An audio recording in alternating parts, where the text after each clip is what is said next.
When the 31st millennium was young, and the Great Crusade had reached its zenith, long before the Imperium became the corpse-worshipping theocracy of the 41st millennium, the Emperor of mankind stood upon the precipice of his greatest triumph and most catastrophic failure. The origins of what would become the Siege of Terra remain shrouded in betrayal and cosmic tragedy. But what fragments of knowledge survive paint a picture of a battle that would determine not just the fate of humanity, but the very nature of reality itself when brother turned against brother in the shadow of the throne world. In those distant days, Terra gleamed like a jewel set in the crown of human achievement. The cradle of mankind had been transformed from the war-ravaged wasteland of the Age of Strife into something that would have been unrecognizable to the inhabitants of earlier millennia. Where once toxic storms had scoured the surface and techno-barbarian warlords had ruled from fortified city-states, now gleaming spires reached toward the heavens, their surfaces reflecting the light of a sun that had been partially restored through technologies that bordered on the miraculous.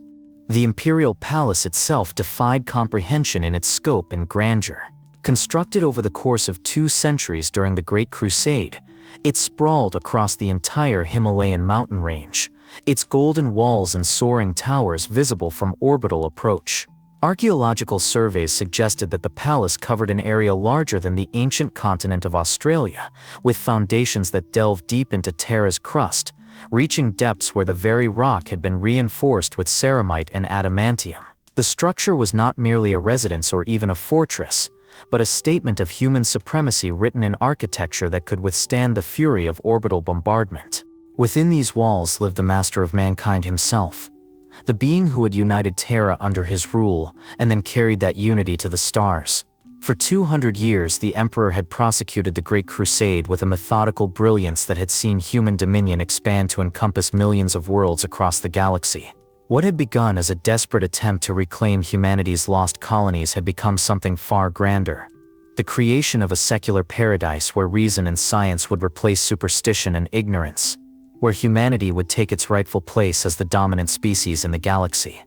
The statistical scope of this achievement staggered even those who lived within it. Conservative estimates placed the number of worlds brought into imperial compliance at over 1 million, with populations that collectively numbered in the quadrillions. The imperial army had grown from the unified armies of Terra to encompass regiments drawn from 1,000 different worlds, each bringing their own traditions and techniques to the greater whole. The Space Marine legions, those transhuman warriors created from the Emperor's own genetic template, numbered in the hundreds of thousands, with some legions like the Ultramarines and Imperial Fists maintaining active rosters of over 100,000 warriors.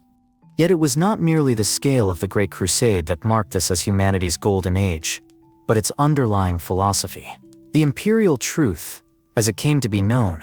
represented a radical departure from the superstitious darkness that had characterized much of human history. Religion was banned not out of malice, but from a scientific understanding that faith in supernatural forces left humanity vulnerable to the predations of entities that dwelt in the warp. The Emperor himself had walked among humanity for millennia, guiding its development from the shadows, and he understood better than any the cosmic forces that sought to corrupt and destroy the human spirit. Under the imperial truth, science and reason flourished as they had not since the dark age of technology. Standard template constructs, those miraculous devices that could produce everything from simple tools to complex machinery, were rediscovered and put to work in service of human expansion. Worlds that had regressed to feudalism or barbarism during the Age of Strife were elevated to heights of technological achievement that surpassed even their former glory. The Webway project, though known only to a select few, promised to revolutionize human transportation and communication, potentially eliminating humanity's dependence on warp travel entirely. The 20 Primarchs, the Emperor's gene-forged sons, served as the living embodiment of this Golden Age's ideals. Each was a master of warfare and governance, capable of commanding entire sectors and bringing compliance to the most stubborn of human holdouts. Their Space Marine legions were not merely military forces, but instruments of cultural transformation, bringing the light of imperial civilization to worlds that had languished in darkness for millennia. When Robout Guilliman established the realm of Ultramar, he created not just a military stronghold, but a model of good governance that other worlds eagerly sought to emulate. Yet beneath this golden facade, Forces moved that would soon transform triumph into tragedy. The Great Crusade's very success had scattered the Primarchs across the galaxy, each pursuing their own campaigns of conquest and compliance. What had been intended as a strength, the ability to prosecute multiple simultaneous wars across vast distances, would soon reveal itself as a critical vulnerability. Communication across such distances relied heavily on astropathic messages transmitted through the warp, a medium that was becoming increasingly unreliable as psychic storms grew in frequency and intensity. The Emperor himself had begun to withdraw from direct command of the Great Crusade,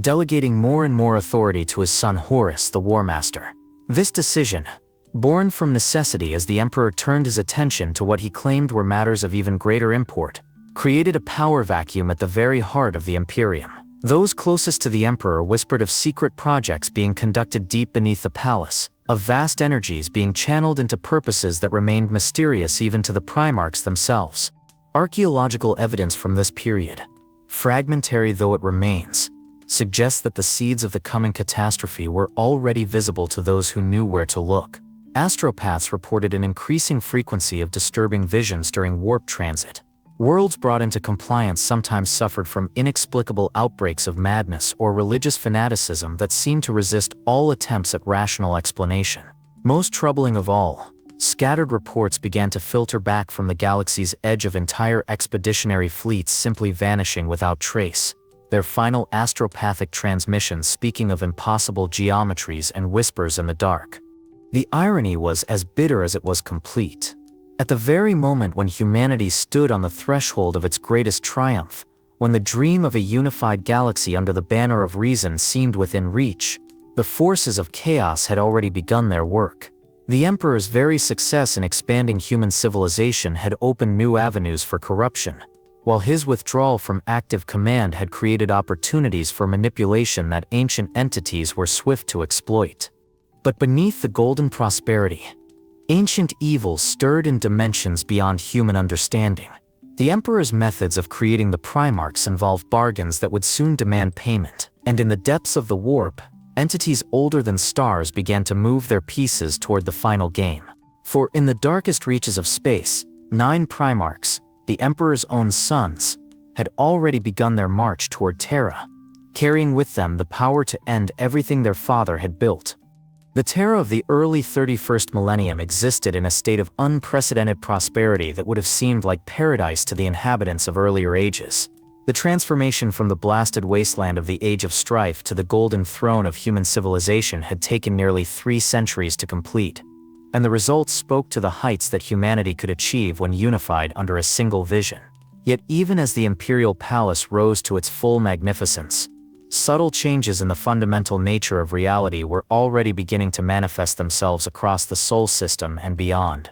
The palace itself served as the nerve center for an empire that spanned the galaxy. Its communication arrays, powered by the combined psychic might of thousands of astropaths, maintained contact with expeditionary fleets scattered across the spiral arms. The massive Vox networks that connected the palace to every major world in the Imperium carried a constant stream of reports. Worlds brought into compliance, new standard template constructs discovered, alien threats eliminated, and human colonies rescued from the darkness of old night. The sheer volume of information flowing through Terra's communication networks would have overwhelmed any lesser civilization. But the Emperor's administrative apparatus had been designed to handle the governance of a galactic empire. Statistical analysis of this period reveals the breathtaking scope of human expansion. Imperial records, where they survive, indicate that the Great Crusade had brought over 1.2 million worlds into compliance by the early decades of the 31st millennium.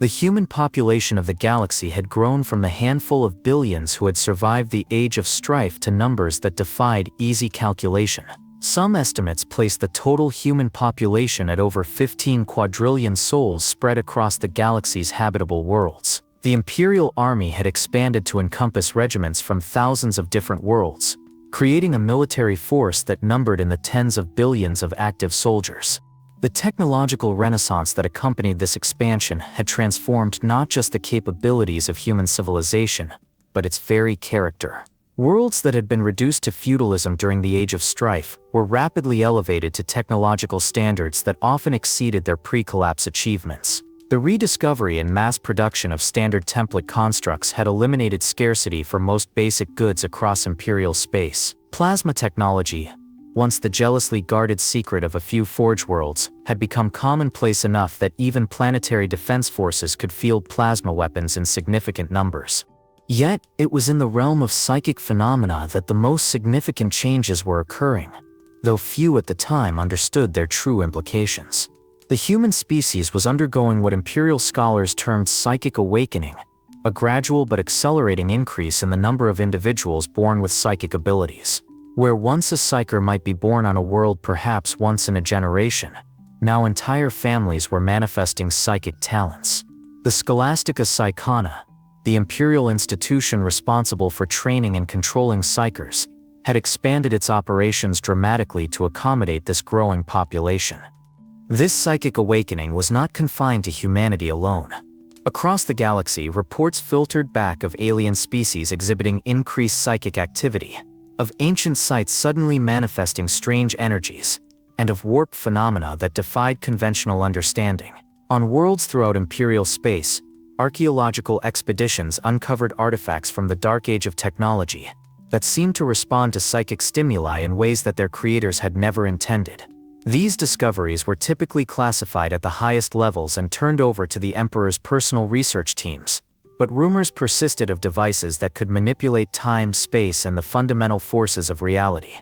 The warp itself was showing signs of increased instability that went beyond the normal fluctuations that had always characterized humanity's primary means of faster-than-light travel. Navigator houses, those ancient bloodlines whose genetic mutations allowed them to perceive the currents of the warp, reported increasing difficulty in charting safe passages through the immaterium. What had once been stable warp routes were becoming treacherous, forcing ships to take longer, more circuitous paths to reach their destinations. Some regions of space were becoming completely inaccessible as warp storms of unprecedented ferocity made travel impossible. The Astronomicon, that great psychic lighthouse that guided ships through the warp from its source beneath the Imperial Palace, was being pushed to its operational limits. The number of psychers required to maintain its beacon had increased dramatically over the course of the Great Crusade, from hundreds to thousands, and the rate of psychic burnout among its operators was climbing steadily. Tech adepts from Mars reported disturbing fluctuations in the Astronomicon's output,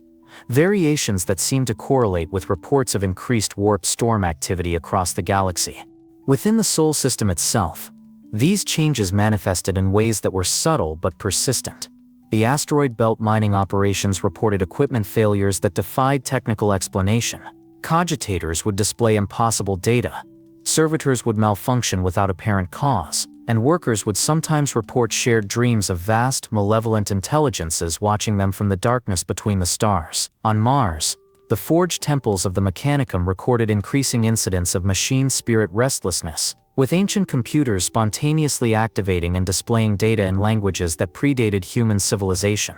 Luna, Terra's ancient satellite and the site of the first human expansion beyond their birth world, had become a fortress in its own right, its surface dotted with orbital defense platforms and void shield generators. Yet even there, the garrison forces reported strange phenomena. Sensors detecting movement where none should exist, communication arrays picking up signals and frequencies that should have been empty, and a gradual but persistent increase in the number of personnel requesting transfer away from lunar assignments due to unexplained anxieties. The Emperor himself seemed aware of these changes in ways that his subjects were not. His withdrawal from direct command of the Great Crusade had accelerated dramatically in recent decades, with even his closest advisors reporting difficulty in securing audiences with the Master of Mankind. Those few who were granted access to the deep laboratories beneath the palace spoke in whispered tones of vast energies being channeled into projects of incomprehensible scope and complexity. The 10,000, the custodian guard who served as the Emperor's personal protectors, had increased their recruitment efforts significantly, suggesting that even they anticipated challenges that would test their legendary capabilities. Archaeological evidence from this period, recovered from sites across the galaxy, suggests that these phenomena were not random but followed patterns that indicated some form of underlying intelligence. Worlds that experienced psychic awakenings often showed signs of increased chaos cult activity in the years that followed. Ancient sites that manifested new energies frequently became focal points for religious movements that preached doctrines antithetical to the imperial truth. Most disturbing of all, analysis of astropathic communication logs from this period reveals subtle but persistent distortions in messages transmitted across the longest distances, as if something was attempting to influence or corrupt the very medium through which the Imperium maintained its unity.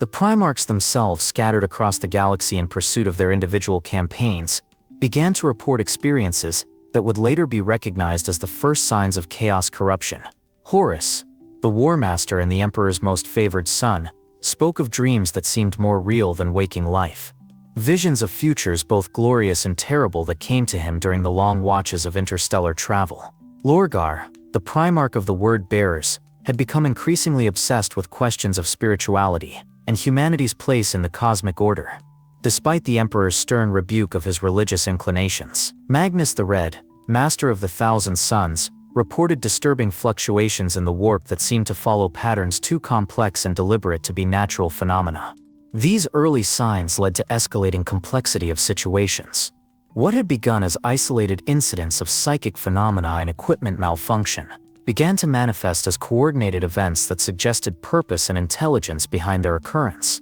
Entire sectors would experience simultaneous outbreaks of religious fanaticism, while Forge worlds separated by vast distances would report identical malfunctions in their most sacred machines. The very success of the Great Crusade seemed to be accelerating these phenomena, as if human expansion itself was triggering responses from forces that had long remained dormant. But beneath this growing complexity, disturbing reports filtered back from the galaxy's edge. The War Master Horus, most beloved of the Primarchs, had ceased all communication with Terra for months, and in the deepest vaults beneath the palace, the Emperor's greatest work, a project that would render the warp itself obsolete, neared completion, unaware that cosmic forces already moved to destroy it. The transformation of the Imperium's greatest triumph into its most devastating catastrophe began not with dramatic declarations of war or obvious acts of rebellion, but with a series of seemingly isolated incidents that would only later be recognized as the opening moves in a cosmic chess game whose stakes encompassed the very survival of humanity as a species. The emergence of what would become known as the Horus Heresy was a gradual process that unfolded over months and years, its true scope hidden from even the most perceptive observers, until the moment when denial became impossible and the Imperium found itself tearing apart from within. The first concrete evidence of treachery emerged from the Istvan system, a cluster of worlds on the galaxy's eastern fringe that had been brought into Imperial compliance decades earlier. The 63rd Expeditionary Fleet, commanded by the War Master Horus himself, had been conducting what should have been a routine compliance action against the rebellious world of Istvan III. Initial reports indicated that the campaign was proceeding according to standard Imperial doctrine, with loyalist forces systematically dismantling the planetary government and preparing to install Imperial administration. Yet astropathic communications from the fleet began to show subtle but disturbing inconsistencies that would only be fully understood in retrospect. The Sons of Horus, Emperor's Children, Death Guard, and World Eater's legions that comprised the expeditionary force had begun to diverge from established Imperial doctrine in ways that their commanders attributed to the specific challenges of the Istvan campaign. Reports spoke of new tactical innovations that pushed the boundaries of acceptable conduct, of recruitment practices that differed from Legion norms, and of cultural changes within the legions that their officers claimed were necessary adaptations to local conditions. These changes were subtle enough that they attracted little attention from Terra, particularly given Horus's reputation for tactical brilliance and his unquestioned loyalty to the Emperor. The truth, as it would later emerge, was far more sinister. Horus himself had been corrupted during the Davan campaign months earlier, when an apparent injury had left him near death and dependent upon the ministrations of local priests whose healing rituals involved exposure to powers that dwelt beyond the veil of reality. The process of corruption had been gradual and sophisticated, playing upon Horus's genuine concerns about the Emperor's withdrawal from the Great Crusade and his fears about humanity's future. What began as philosophical doubts about Imperial policy had been carefully nurtured into full rebellion against the Emperor's vision, guided by entities whose understanding of manipulation spanned millennia. The corruption of Horus was not an isolated incident, but part of a carefully orchestrated campaign that had been developing for decades without imperial awareness. Lorgar, the Primarch of the Word-Bearers Legion, had been engaged in secret theological research that had led him to embrace powers that the imperial truth explicitly denied. His legion's conquest of worlds had increasingly involved the establishment of warrior lodges and religious societies that preached doctrines antithetical to imperial law. These organizations operated in secret, spreading their influence through informal networks that connected different legions and imperial army regiments across the galaxy. The Word-Bearers' corruption had begun more than 4 decades earlier,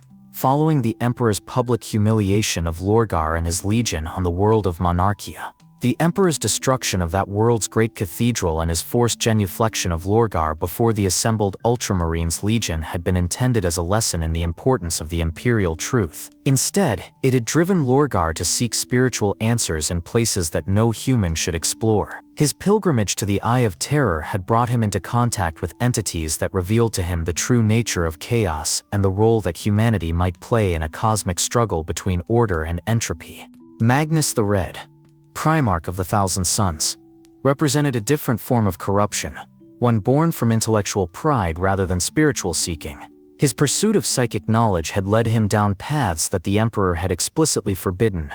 driven by a genuine desire to advance human understanding of the warp's potential. Magnus's conviction that he could master chaos rather than be mastered by it had blinded him to the subtle influences that guided his research, leading him to make discoveries that served the purposes of entities whose existence he acknowledged but whose true nature he fatally underestimated. The Alpha Legion, under the command of Alpharius, and his secret twin Omegon, had been corrupted through a different vector entirely. Their encounter with an alien cabal that claimed to possess knowledge of humanity's future had presented them with a terrible choice: allow the Emperor to succeed in his plans and doom humanity to a slow extinction, or ensure his failure and preserve the species through a different, darker path. The Alpha Legion's commitment to this alternative future had led them to begin planning acts of sabotage and rebellion that would ensure the Emperor's defeat while ostensibly serving his cause. The Iron Warriors, led by Perturabo, had not been corrupted by external influences, but had been driven to rebellion by a combination of resentment, exhaustion, and philosophical disagreement with imperial policy. Their role as the Imperium's siege specialists had earned them little glory and much suffering, as they were repeatedly assigned to the most brutal and thankless campaigns of the Great Crusade. Perturabo's growing bitterness toward his brother Primarchs and his father had made him receptive to Horus's arguments about the need for change in imperial leadership. The Emperor's children, under Fulgrim, had fallen victim to their own pursuit of perfection. Their discovery of alien artifacts on the world of Leiran had exposed them to chaos influences that presented themselves as opportunities for advancement and enlightenment. The Legion's gradual transformation from warriors seeking tactical perfection to hedonistic cultists pursuing ever greater extremes of sensation had been so gradual that even Fulgrim himself had not recognized his corruption until it was far too late to reverse. Angron and his World Eaters had been corrupted through a different mechanism entirely. The Butcher's nails implanted in their brains, originally intended to enhance their combat effectiveness, had gradually eroded their capacity for rational thought and moral reasoning. Their transformation from disciplined warriors into blood-mad berserkers had made them ideal tools for chaos, requiring little additional corruption beyond the removal of the few remaining constraints on their violence.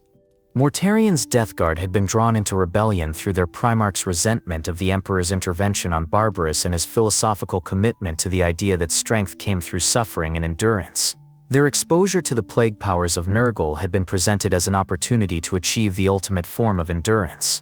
the transcendence of mortality itself through the embrace of decay and renewal. The Night Lords, under Conrad Kurzi, had been driven to rebellion through their Primarch's descent into madness, and his conviction that the Emperor's vision of human unity was a lie that would inevitably collapse into the same brutality and oppression that characterized human history. Kurzi's prophetic visions of humanity's dark future had convinced him that the Imperium would become a tyrannical regime regardless of whether the Emperor succeeded or failed, making rebellion a form of accelerating an inevitable process. The coordination between these diverse forms of corruption revealed the sophisticated intelligence behind the heresy's planning. Each Primarch had been approached through their particular weaknesses and philosophical inclinations, with corruption tailored to their individual psychology and circumstances. The result was a rebellion that encompassed nearly half of the Space Marine legions and significant portions of the Imperial Army, all coordinated to strike at a moment when the Emperor would be least able to respond effectively. The Dropsite massacre on Istvan V represented the moment when this hidden rebellion revealed itself in all its horror. What should have been a loyalist response to Horus's apparent treachery instead became a carefully orchestrated trap that destroyed 3 entire legions and demonstrated the true scope of the heresy. The Iron Hands, Salamanders, and Raven Guard legions had been lured to Istvan under the pretense of punishing Horus for his rebellion, only to discover that 4 of the 7 legions assigned to the operation were themselves traitors. The massacre itself defied every assumption about Space Marine combat doctrine and loyalty. Brother turned against brother in coordinated betrayal that had clearly been planned for months in advance. The Iron Warriors, Alpha Legion, Night Lords, and Wordbearers revealed their true allegiance at the moment of maximum tactical advantage, catching their loyalist brothers completely unprepared for treachery on such a scale. The result was a slaughter that eliminated approximately 80,000 loyalist Space Marines in a matter of hours, crippling 3 legions and providing the traitor forces with a massive advantage in experienced warriors. But as the scale of betrayal became clear, the Emperor faced a choice that would damn or save humanity. For the War Master had not simply turned traitor, he had become something far worse than human. And across the galaxy, 9 traitor legions began their inexorable advance toward the Sol system, carrying with them powers that defied the laws of reality itself. The true horror of the Horus heresy became apparent not in the political declarations or strategic maneuvers that marked its beginning, but in the gradual revelation that the traitor forces had aligned themselves with powers that existed beyond the natural order of the universe. What had initially appeared to be a conventional civil war between rival factions of the Imperium rapidly transformed into something far more terrifying: a conflict between the material reality that humanity understood and inhabited, and forces from dimensions where different laws held sway and entities of unimaginable malevolence sought to remake the galaxy in their own image. The first documented manifestations of these supernatural powers occurred during the immediate aftermath of the Istvan V massacre, when Loyalist survivors reported encounters with traitor forces that displayed capabilities far beyond anything in their previous experience. Space Marines who had fought alongside their now traitorous brothers for decades described warriors who moved with impossible speed, displayed strength that exceeded even transhuman norms, and demonstrated resistance to injury that bordered on invulnerability. These reports were initially dismissed as the traumatic hallucinations of wounded survivors,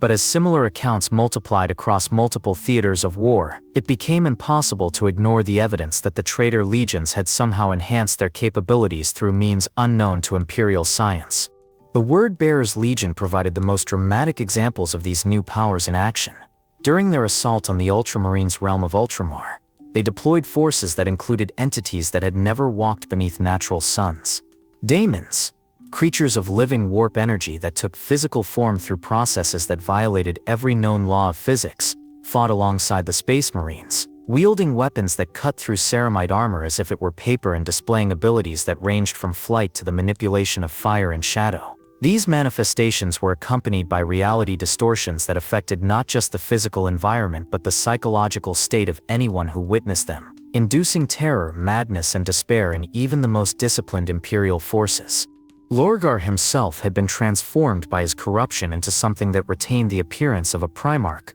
while possessing capabilities that transcended mortal limitations. Loyalist commanders who faced him in battle reported that he seemed to know their tactical plans before they implemented them, that his presence on the battlefield created zones where Imperial equipment would malfunction without explanation, and that his oratory could turn entire regiments of Imperial Army troops to his cause within minutes of exposure. The philosophical arguments he had once employed in theological debate had been replaced by something far more insidious: words that carried supernatural compulsion and could override decades of Imperial conditioning through pure charismatic force. The Emperor's children under Fulgrim demonstrated a different category of supernatural enhancement, one that focused on the perfection of sensation and the pursuit of experiences that existed beyond the normal human range of perception. Their combat techniques had evolved beyond martial excellence into something that resembled performance art, with individual warriors displaying fighting styles that incorporated elements of dance, music, and sculpture. Yet this aesthetic refinement masked capabilities that were genuinely superhuman: perfect coordination that allowed squad-level formations to move as single entities, sensory acuity that bordered on prescience, and pain tolerance that allowed them to continue fighting despite injuries that should have been immediately fatal. Fulgrim's personal transformation was perhaps the most disturbing of all the corrupted Primarchs, as he retained much of his original personality and intelligence, while gaining access to powers that allowed him to manipulate the emotions and perceptions of others. Loyalist forces who faced him reported experiencing intense feelings of inadequacy and despair that seemed to emanate from his presence like a psychic aura, while his strategic brilliance had been enhanced to the point where he could predict enemy movements with supernatural accuracy. His sword, a daemon weapon that had bonded with his soul during his corruption, displayed the ability to cut through any material and inflict wounds that would not heal through normal means. Angron and the World Eaters represented perhaps the most straightforward manifestation of chaos enhancement, as their existing berserker nature had been amplified to levels that defied biological possibility. The Butcher's nails implanted in their brains had been enhanced by warp energies that allowed them to experience pain and rage as sources of supernatural strength rather than debilitating weaknesses. Individual World Eaters could fight for hours without rest, sustain injuries that should have killed them instantly, and display physical strength that allowed them to tear through armored vehicles with their bare hands. Angron himself had become a living avatar of violence, his presence on the battlefield creating zones of berserker fury that affected friend and foe alike. The Death Guard's transformation under Mortarion involved the embrace of decay and disease as sources of power rather than weakness. Their armor and weapons had become breeding grounds for supernatural plagues that could kill through contact, while the Marines themselves had developed immunity to toxins and diseases that would have been instantly fatal to normal humans. Mortarion's own transformation had made him a walking plague vector, capable of killing entire populations simply through his presence while remaining himself unaffected by any form of biological or chemical warfare. The philosophical implications of this transformation, the idea that strength could come through the embrace of mortality rather than its transcendence, represented a direct challenge to the Emperor's vision of human evolution. Magnus the Red and the Thousand Suns displayed the most sophisticated understanding of their new capabilities, having spent decades studying the theoretical foundations of warp manipulation before their corruption became complete. Their psychic abilities had been enhanced to levels that allowed them to manipulate matter and energy on a scale previously thought impossible, while their understanding of temporal mechanics enabled them to perceive and influence events across both space and time. Magnus himself had become capable of projecting his consciousness across galactic distances, communicating directly with other corrupted Primarchs and manifesting physical avatars in multiple locations simultaneously. The Iron Warriors under Perturbo had enhanced their legendary siege warfare capabilities through the incorporation of daemon engines, war machines that combined Imperial technology with entities from the warp. These hybrid constructs displayed intelligence and malevolence that exceeded their mechanical components, while their weapons could breach fortifications that had been designed to withstand conventional assault. Perturbo's strategic genius had been enhanced by access to prophetic knowledge that allowed him to anticipate enemy defensive preparations and counter them before they could be fully implemented. The Night Lords had refined their psychological warfare techniques to include supernatural elements of terror and despair that could break enemy morale without the need for actual combat. Conrad Kurz's prophetic abilities had been amplified to the point where he could perceive multiple possible futures simultaneously, allowing him to guide events toward outcomes that served his purposes while appearing to be the result of inevitable fate rather than deliberate manipulation. The Alpha Legion's capabilities had become perhaps the most difficult to catalog, as their natural inclination towards secrecy and misdirection had been enhanced by supernatural abilities that made it nearly impossible to determine their true numbers, locations, or objectives. Reports suggested that individual Alpha Legion operatives could assume multiple identities simultaneously, that their coordination exceeded anything possible through conventional communication methods, and that they possessed knowledge of Imperial operations that should have been impossible for them to obtain. Imperial response to these manifestations was hampered by the fundamental incompatibility between Imperial doctrine and the reality of supernatural warfare. The Imperial Truth's denial of spiritual powers and supernatural entities left loyalist forces without conceptual frameworks for understanding what they faced, while their technological superiority proved largely irrelevant against enemies who could manipulate the basic laws of physics. Conventional tactics that had proven effective against human enemies and alien species failed completely when applied to forces that could ignore physical limitations and exploit the psychological vulnerabilities of their opponents. Rogel Dorn,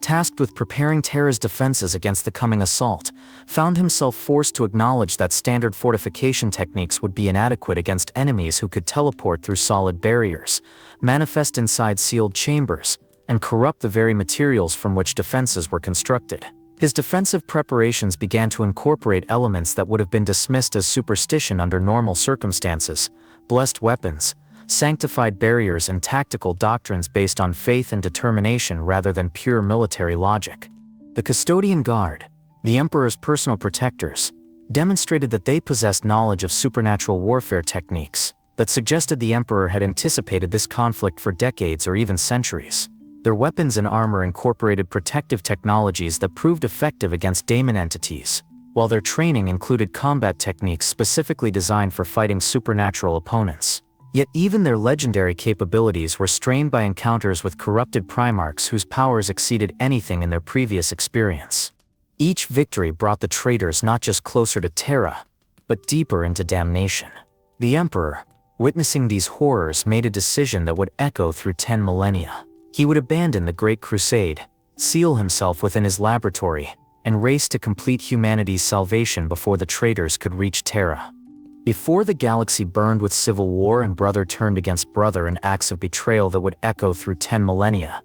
there had been a golden age of human achievement that surpassed even the most optimistic dreams of the species' earlier civilizations. The Imperial Palace at the height of its magnificence represented not merely the seat of government for a galactic empire, but the physical embodiment of humanity's potential when unified under a single vision and guided by a leader whose understanding encompassed both the material and immaterial aspects of reality. The palace itself defied easy description, not merely because of its immense physical scale, but because it incorporated technologies and architectural principles that transcended conventional understanding of engineering and construction. Built over the course of 2 centuries during the Great Crusade's expansion,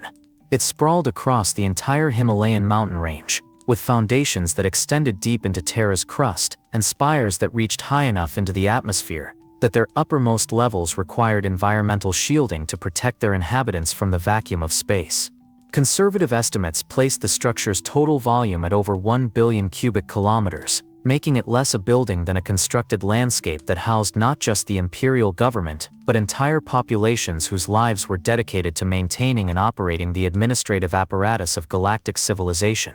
The construction techniques employed in the palace's creation represented a synthesis of human engineering knowledge accumulated over tens of thousands of years, combined with technologies recovered from the dark age of technology and innovations developed specifically for the Emperor's purposes. Adamantium and ceramite formed the primary structural materials,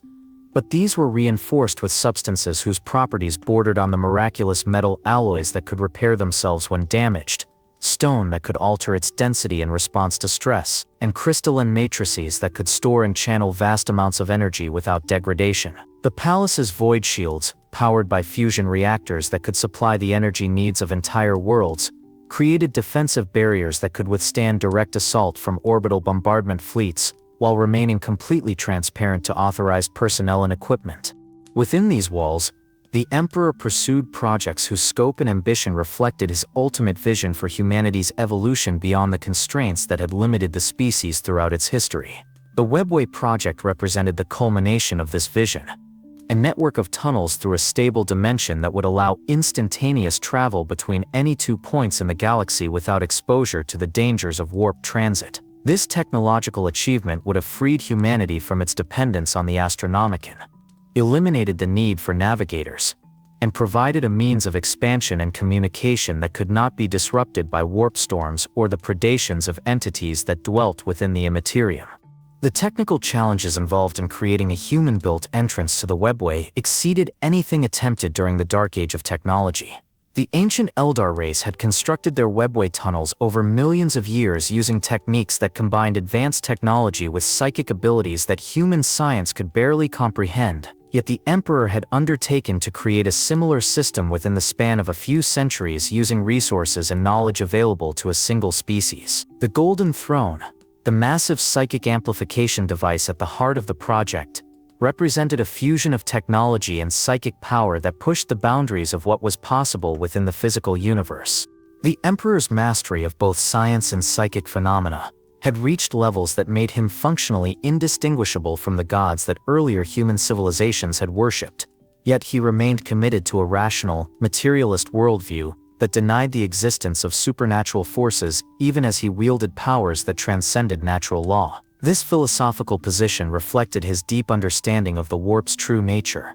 not as a realm of spirits and demons, as primitive cultures believed, but as a dimension where psychic energy took forms that could interact with material reality under specific conditions. His prohibition of religious practices was based not on philosophical materialism, but on practical knowledge that faith-based emotions could attract the attention of entities whose existence posed an existential threat to human civilization. The creation of the Primarchs represented perhaps the Emperor's greatest achievement in the realm of genetic engineering and psychic manipulation. Each of the 20 Primarchs had been designed as a perfect synthesis of human potential, possessing intelligence that exceeded the greatest philosophers and scientists of human history, physical capabilities that surpassed the limits of biology, and psychic abilities that were precisely calibrated to serve specific purposes within the Emperor's grand strategy. The genetic templates from which they were created incorporated not just the Emperor's own superior genetics, but carefully selected traits from the greatest examples of human achievement across every field of endeavor.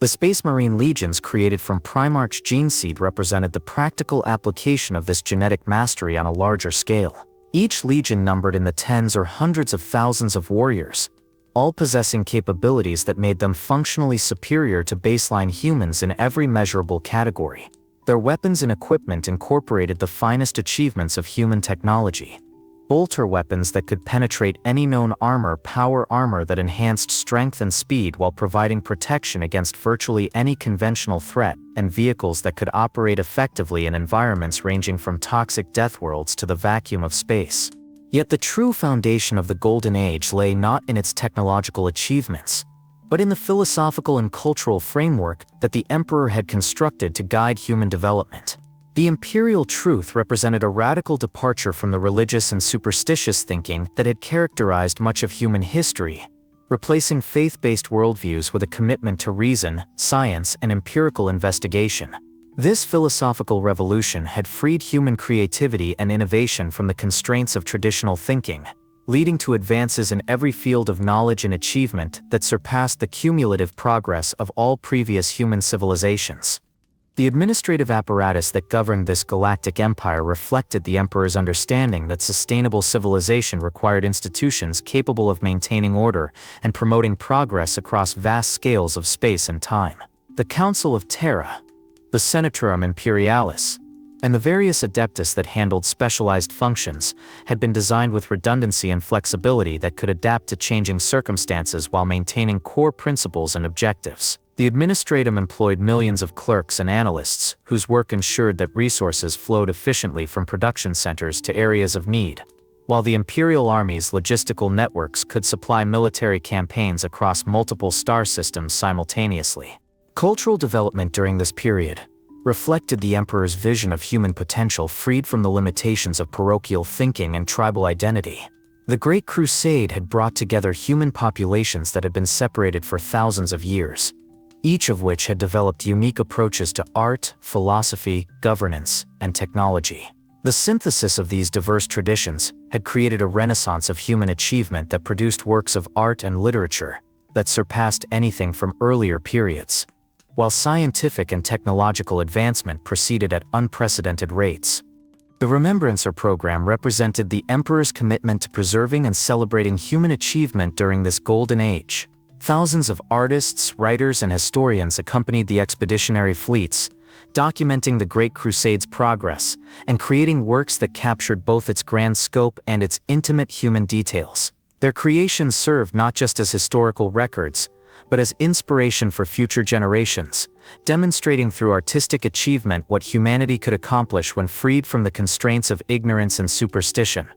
Yet beneath this golden prosperity, ancient evils stirred in dimensions beyond human understanding. The Emperor's methods of creating the Primarchs involved bargains that would soon demand payment, and in the depths of the warp, entities older than stars began to move their pieces toward the final game. The very success of the Great Crusade had created conditions that would prove vulnerable to corruption and manipulation. The expansion of human civilization across the galaxy had opened new avenues for the influence of chaos, while the Emperor's withdrawal from direct command to focus on the Webway project had created opportunities for treachery that ancient enemies were swift to exploit. The philosophical framework of the imperial truth, while protecting humanity from many forms of spiritual corruption, had also left the species unprepared for threats that operated outside the boundaries of material reality. The genetic perfection of the Primarchs, intended as humanity's greatest strength, would prove to be a critical vulnerability when their creator's enemies found ways to turn that perfection toward destructive ends. Each Primarch's exceptional capabilities made them capable of achievements that no ordinary human could attempt. But those same capabilities made their potential for causing harm proportionally greater when they were corrupted or misled. The Emperor's decision to scatter his sons across the galaxy in service of the Great Crusade had maximized their effectiveness as military commanders and administrators, but it had also isolated them from his direct influence at the moment when they would most need guidance and protection. The technological mastery that characterized the Golden Age had been achieved through the rediscovery and refinement of knowledge from the Dark Age of technology. But much of this knowledge remained imperfectly understood even by those who used it most effectively. The standard template constructs that could produce miraculous devices and materials operated through principles that their users followed without fully comprehending, making them vulnerable to corruption or sabotage by entities that possessed superior understanding of their underlying mechanisms. The Webway project itself, despite representing the pinnacle of human achievement, was based on technologies whose origins predated human civilization and whose complete mastery remained beyond even the Emperor's capabilities. For beneath the golden facade of this triumph, seeds of corruption had already taken root in the most trusted hearts. The transformation of the Imperium from a unified galactic civilization into a realm divided against itself did not occur through a single moment of betrayal,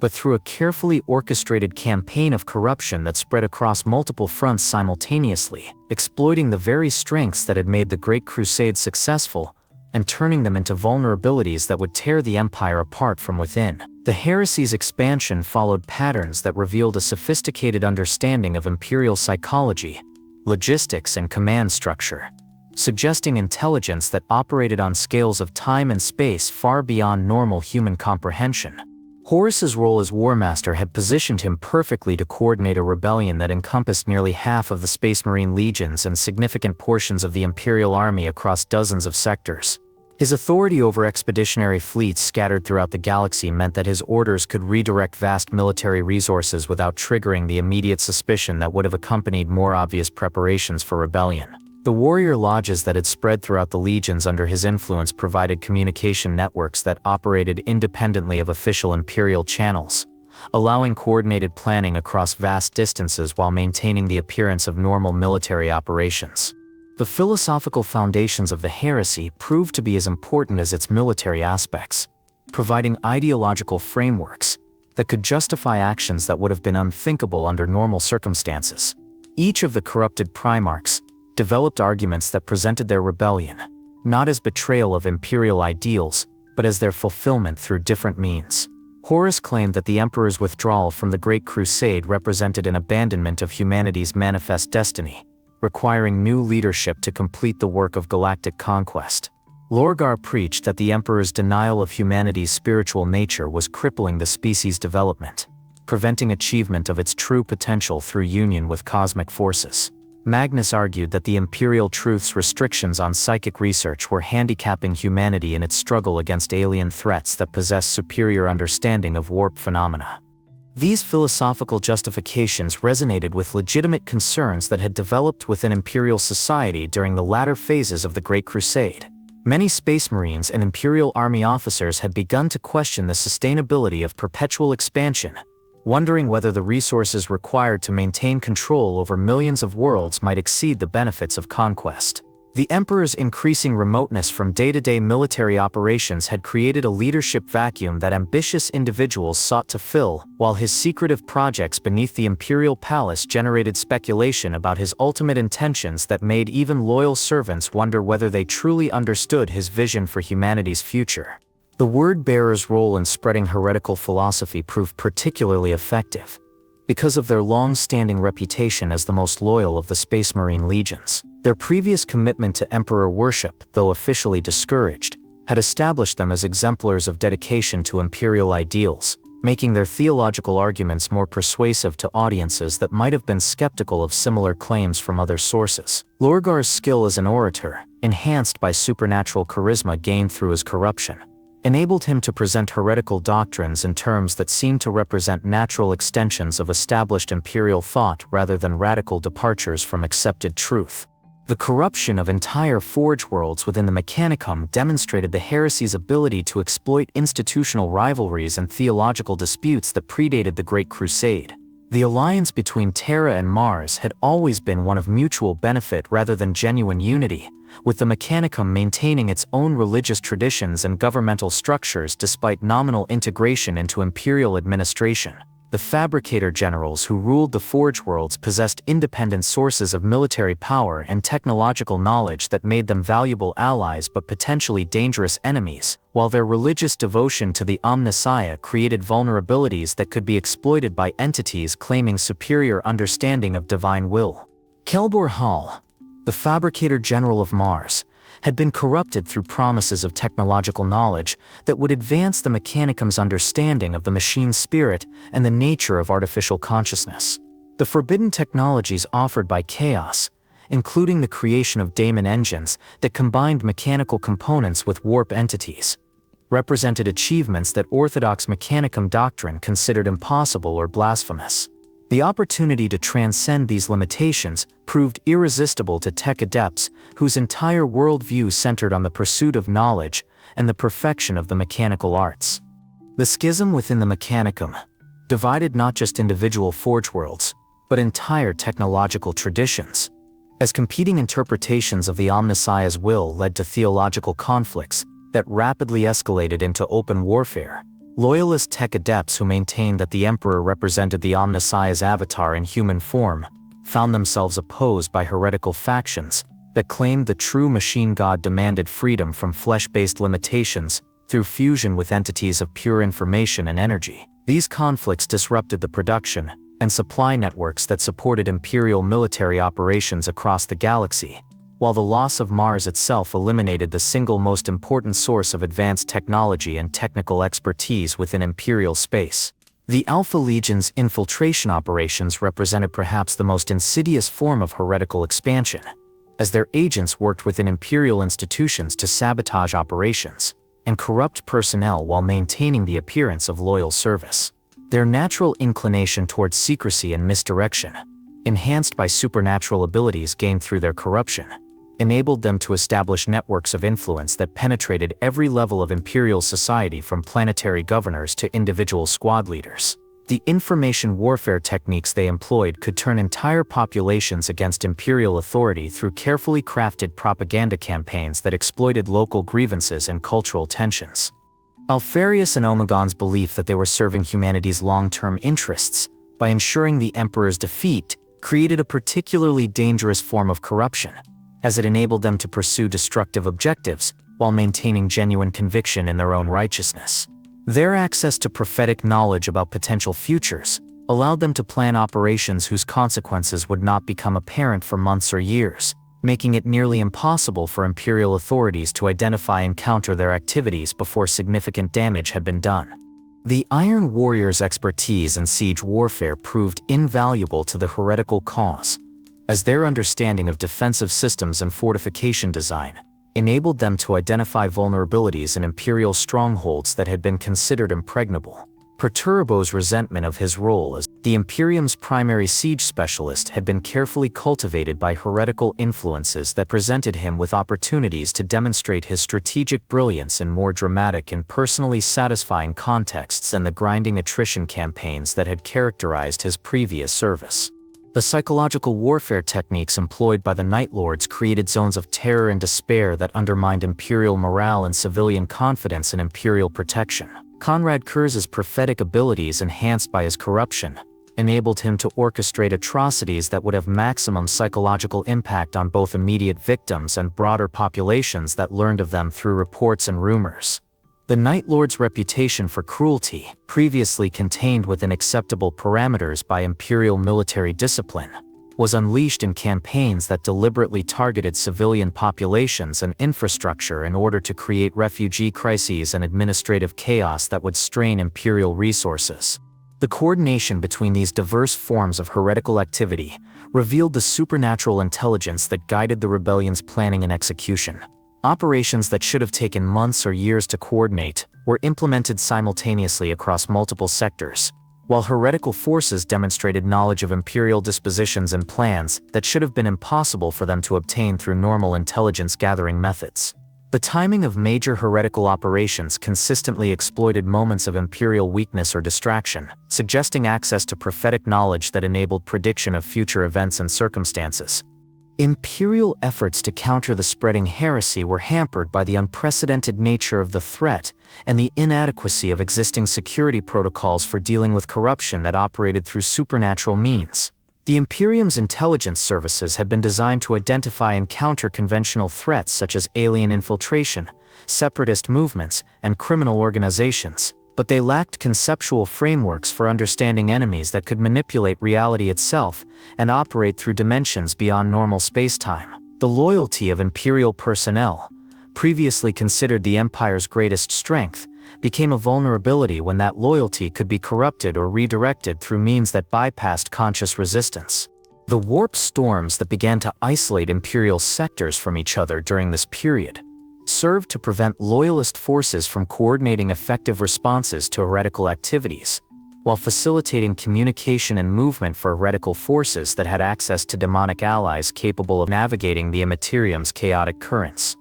Entire fleets of loyalist reinforcements found themselves unable to reach threatened sectors, while heretical expeditionary forces could appear without warning at strategic locations throughout Imperial space. The speed of heretical expansion exceeded every model that Imperial strategists had developed for dealing with internal threats, as corruption could spread through existing command structures and communication networks faster than containment measures could be implemented. Individual Space Marines could corrupt entire squads, squads could corrupt companies, and companies could corrupt entire legions in cascading failures of loyalty that transformed the Imperium's greatest military assets into its most dangerous enemies.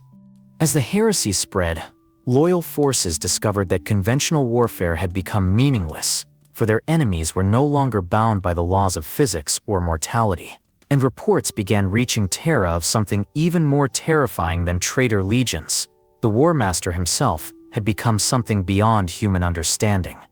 The transformation of the Imperium from a bastion of reason and order into a realm where nightmares walked in daylight began not with dramatic revelations or obvious supernatural manifestations, but with subtle anomalies that could be dismissed as equipment failures, statistical variations, or the inevitable stresses of governing a galactic civilization. These early signs of corruption were so gradual and apparently innocent that even the most perceptive observers failed to recognize their true significance until the pattern had become too widespread and entrenched to contain through conventional means. Within the Sol system itself, the first indicators of supernatural influence manifested as minor but persistent irregularities in the operation of systems that had functioned flawlessly for decades. Cogitator networks that processed routine administrative data began displaying calculation errors that followed no discernible pattern but seemed to cluster around certain dates and locations. Astropathic communications that should have transmitted clear messages arrived with subtle distortions that changed their meaning in ways that could plausibly be attributed to the normal hazards of warp transmission.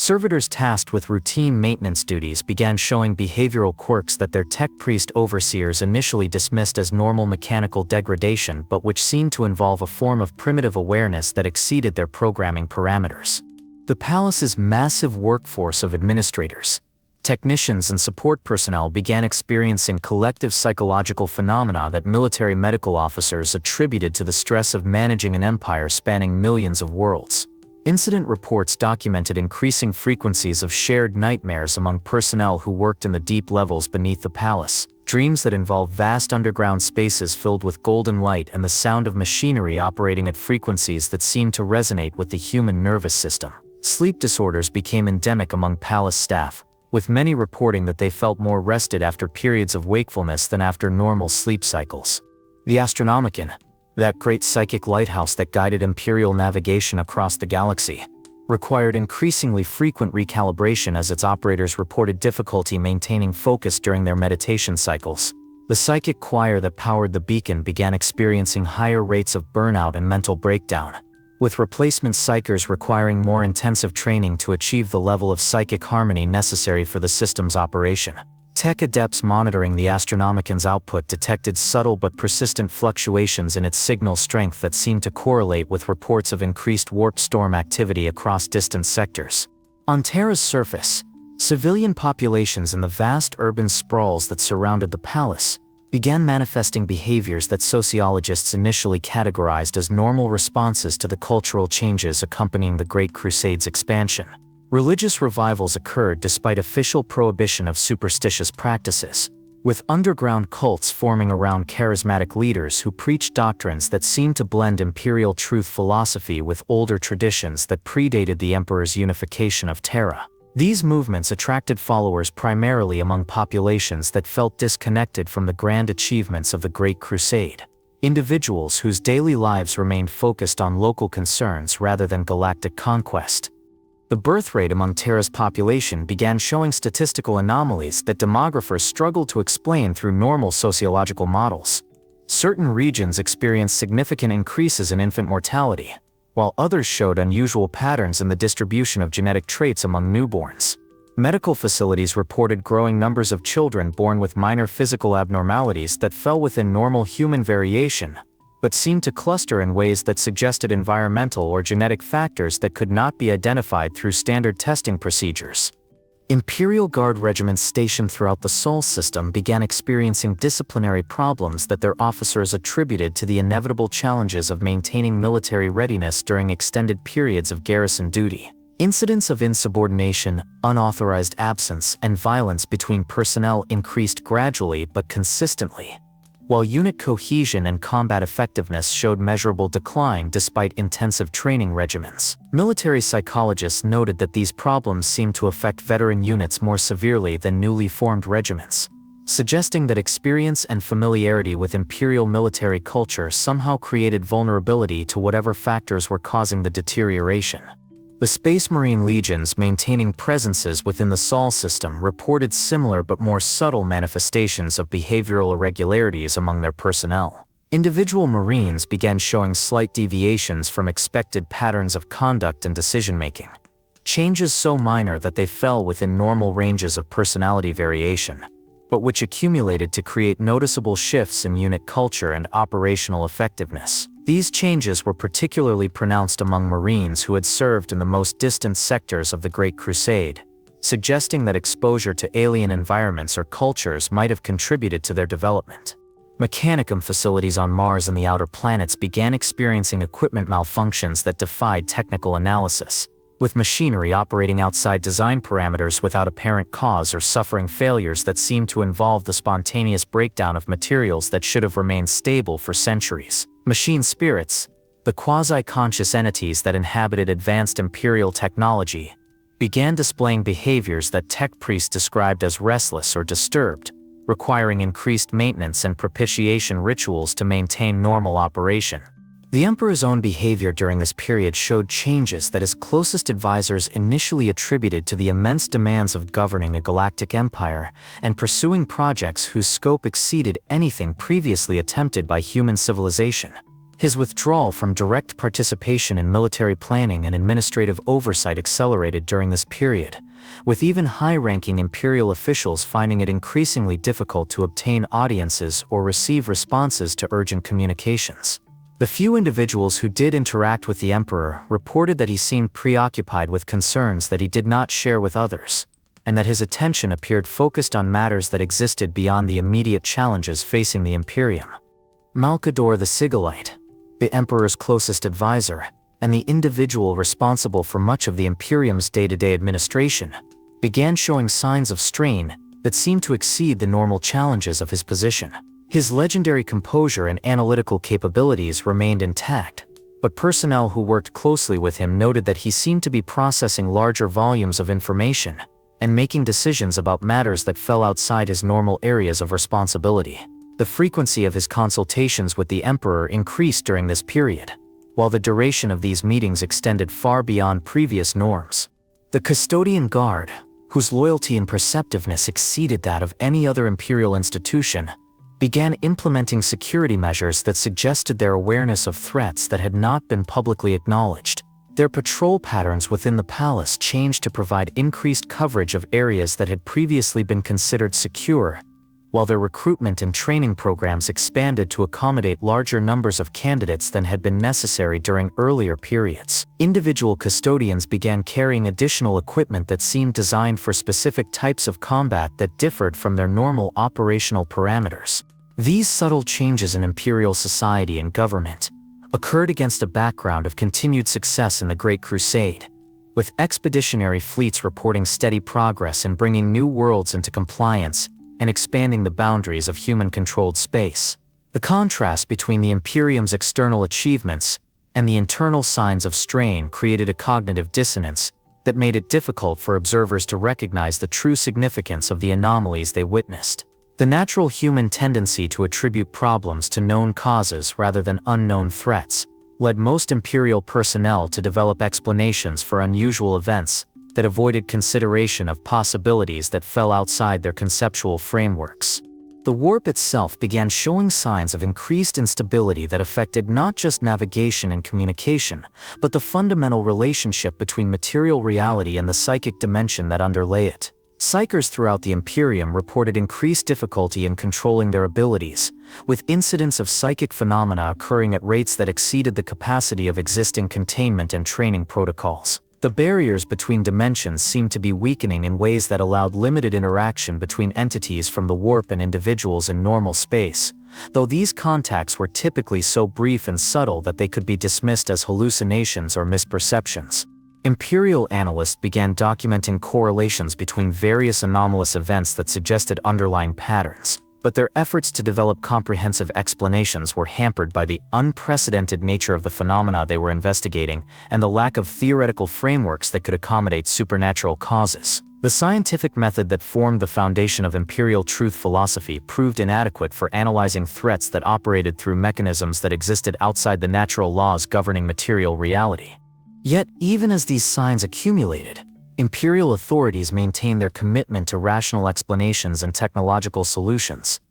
convinced that sufficient analysis and research would reveal conventional causes for what they were experiencing. The possibility that the Imperium faced enemies that could manipulate reality itself remained outside the boundaries of acceptable consideration, constrained by philosophical commitments that had been essential for humanity's development but which now created blind spots that ancient adversaries were prepared to exploit.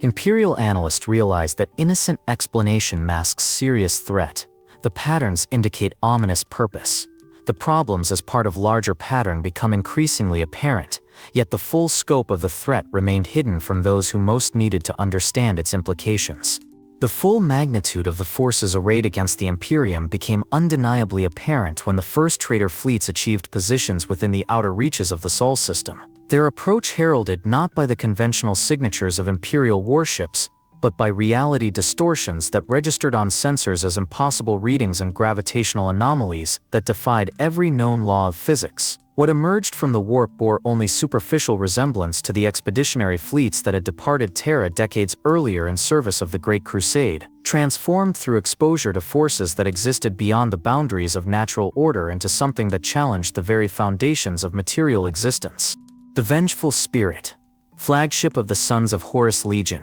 and mobile command center for the War Masters' Rebellion, had grown beyond its original specifications through processes that Imperial naval architects could not begin to comprehend. Shipbound reconnaissance reported that the battle barge had increased in both mass and volume to dimensions that should have made it structurally impossible, while its armor displayed properties that seemed to absorb rather than deflect incoming fire. The vessel's weapon systems had been augmented with technologies that bore no resemblance to Imperial designs, capable of projecting energies that could disrupt the molecular structure of target vessels at ranges that exceeded anything in the Imperial Navy's arsenal. Horus himself, when he finally revealed himself to Loyalist observers through long-range Vox transmissions, displayed the full extent of his transformation from beloved Primarch to something that transcended the limitations of mortal flesh. His physical appearance retained enough similarity to his former self that recognition was possible, but every aspect of his being had been enhanced or altered through his communion with the Chaos Gods. His voice carried harmonics that seemed to bypass conscious thought and speak directly to the primal fears embedded in human psychology, while his presence generated psychic phenomena that affected electronic equipment and living beings across vast distances. The 4 marks of chaos corruption were visible upon the War Master's transformed frame. The skull rune of Khorne carved into his forehead spoke to his mastery of violence and warfare. The writhing symbol of Slanesh adorned his armor as testament to his pursuit of perfection through excess. The fly wings of Nurgle sprouted from his shoulders in acknowledgement of his acceptance of entropy and decay. And the shifting geometries of Tsench flickered across his weapons as evidence of his embrace of change and manipulation. This unprecedented alliance with all 4 major chaos powers granted Horus capabilities that exceeded those of any previous servant of the Dark Gods, making him a conduit for forces that could reshape reality according to their will. The Sons of Horus Legion that served as his personal army had undergone similar but less complete transformations, their gene seed enhanced through exposure to warp energies that granted supernatural abilities at the cost of their essential humanity. Individual Marines displayed strength and speed that surpassed even the enhanced capabilities of their original design, while their weapons and armor had been modified with daemon-forged components that could penetrate any known defense. The Legion's tactical doctrines had evolved beyond conventional military strategy to incorporate supernatural elements that allowed coordination across impossible distances and prediction of enemy movements through prophetic insight. The Word-Bearers Legion under Lorgar's command represented perhaps the most complete integration of Imperial military capabilities with demonic power. Their forces including not just corrupted Space Marines but actual entities from the warp that had been bound into physical form through rituals that violated every principle of Imperial science. These daemon engines combined the destructive potential of Imperial war machines with the malevolent intelligence of warp predators, creating hybrid constructs that could adapt to battlefield conditions and exploit weaknesses that conventional weapons could not detect. Lorgar's own transformation had elevated him to a position that transcended the normal relationship between mortal servants and their supernatural masters, making him a co-creator, rather than merely a vessel for demonic power. His mastery of the ruinous powers allowed him to manifest multiple aspects of chaos corruption simultaneously, shifting between different forms of enhancement as tactical situations required. The philosophical framework he had developed to justify his rebellion provided ideological coherence for forces that might otherwise have been driven to mutual destruction by their competing supernatural allegiances. The Emperor's children under Fulgrim had achieved a form of perfection that represented the ultimate corruption of their original ideals. Their pursuit of excellence transformed into an obsession with sensation and experience that led them to commit acts of depravity that exceeded the imagination of sane minds. Their combat effectiveness had been enhanced through their embrace of pain and pleasure as sources of supernatural power, making them capable of fighting with effectiveness that increased rather than diminished as they sustained injuries. Fulgrim himself had become a living avatar of excess, his presence on the battlefield creating zones of madness and desire that affected friend and foe alike. The Death Guard's embrace of Nurgle's gifts had transformed them into walking plague vectors, whose very presence could contaminate entire regions with diseases that defied medical treatment or biological understanding. Mortarian's acceptance of decay as a source of strength had made his legion immune to conventional weapons, while granting them the ability to spread corruption through any population they encountered. Their siege tactics had evolved to include biological warfare on scales that could depopulate entire worlds, making them ideal instruments for the systematic destruction of Imperial civilization.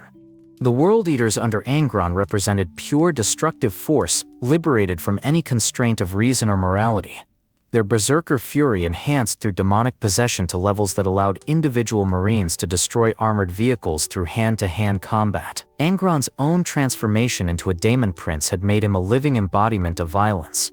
his presence inspiring supernatural rage in allied forces while generating terror in enemies that could break even the most disciplined military formations. The Iron Warriors' expertise in siege warfare had been enhanced through their alliance with Daemon Smiths, whose understanding of metallurgy and engineering transcended the limitations of physical law. Perturbo's strategic genius had been augmented by access to prophetic knowledge that allowed him to predict enemy defensive preparations and counter them before they could be implemented, while his legion's war machines incorporated technologies that combined Imperial engineering with warp-based capabilities that could breach any fortification. The Night Lords had refined their psychological warfare techniques to include supernatural elements of terror and despair that could affect entire populations without requiring direct military contact. Conrad Kurz's prophetic abilities had been amplified to allow perception of multiple possible futures simultaneously, enabling him to orchestrate campaigns that would produce maximum psychological impact on target populations. The Legion's reputation for cruelty had been enhanced through their ability to inflict forms of suffering that transcended physical limitations. The Alpha Legion's capabilities had become perhaps the most difficult to assess, as their natural inclination towards secrecy and misdirection had been enhanced by supernatural abilities that made it nearly impossible to determine their true numbers, locations, or objectives. Individual operatives could maintain multiple identities simultaneously while coordinating activities across galactic distances through methods that exceeded conventional communication technologies. Their strategic objectives remained unclear even to other traitor forces, suggesting that they served purposes that transcended the immediate goals of the rebellion. The Thousand Suns under Magnus the Red represented the ultimate fusion of human psychic potential with demonic power, their mastery of sorcery allowing them to manipulate reality on scales that approached the capabilities of the Chaos Gods themselves. Magnus's own transformation had made him capable of projecting his consciousness across space and time, enabling direct communication with other corrupted Primarchs and coordination of activities that spanned multiple dimensions simultaneously. Imperial forces attempting to develop tactical responses to these threats discovered that conventional military doctrine provided no framework for combat against enemies who could ignore physical limitations and exploit psychological vulnerabilities that had never been considered in strategic planning. Weapons that had proven effective against human opponents and alien species failed completely when applied to targets that could regenerate from apparently fatal injuries, phase through solid barriers, or corrupt the very materials from which Imperial equipment was constructed. The void battles that marked the traitors' approach to the Inner Soul system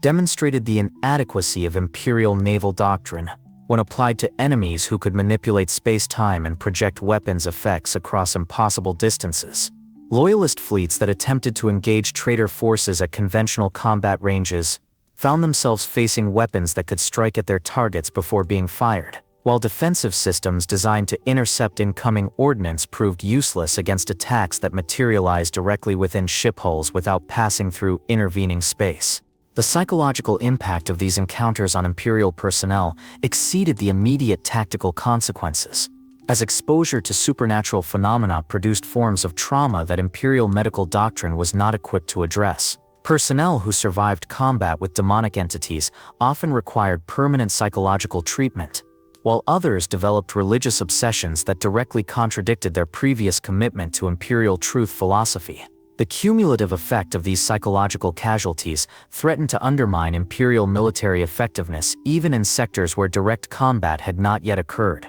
Space Marine legions that remained loyal to the Emperor found themselves forced to develop new combat doctrines that incorporated elements of faith and determination rather than relying exclusively on training and equipment. The Imperial fists under Rogel Dorn began implementing tactical innovations that would have been dismissed as superstition under normal circumstances, including the use of blessed weapons and sanctified ammunition that proved more effective against demonic entities than conventional ordnance.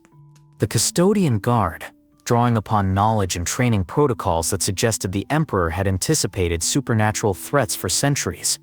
demonstrated combat techniques that proved effective against corrupted Primarchs and Daemon Princes. Their Guardian spears incorporated technologies that could disrupt demonic manifestations, while their armor provided protection against psychic attacks that could penetrate conventional defenses. Yet even their legendary capabilities were tested to their limits by encounters with enemies whose power exceeded anything in their previous experience.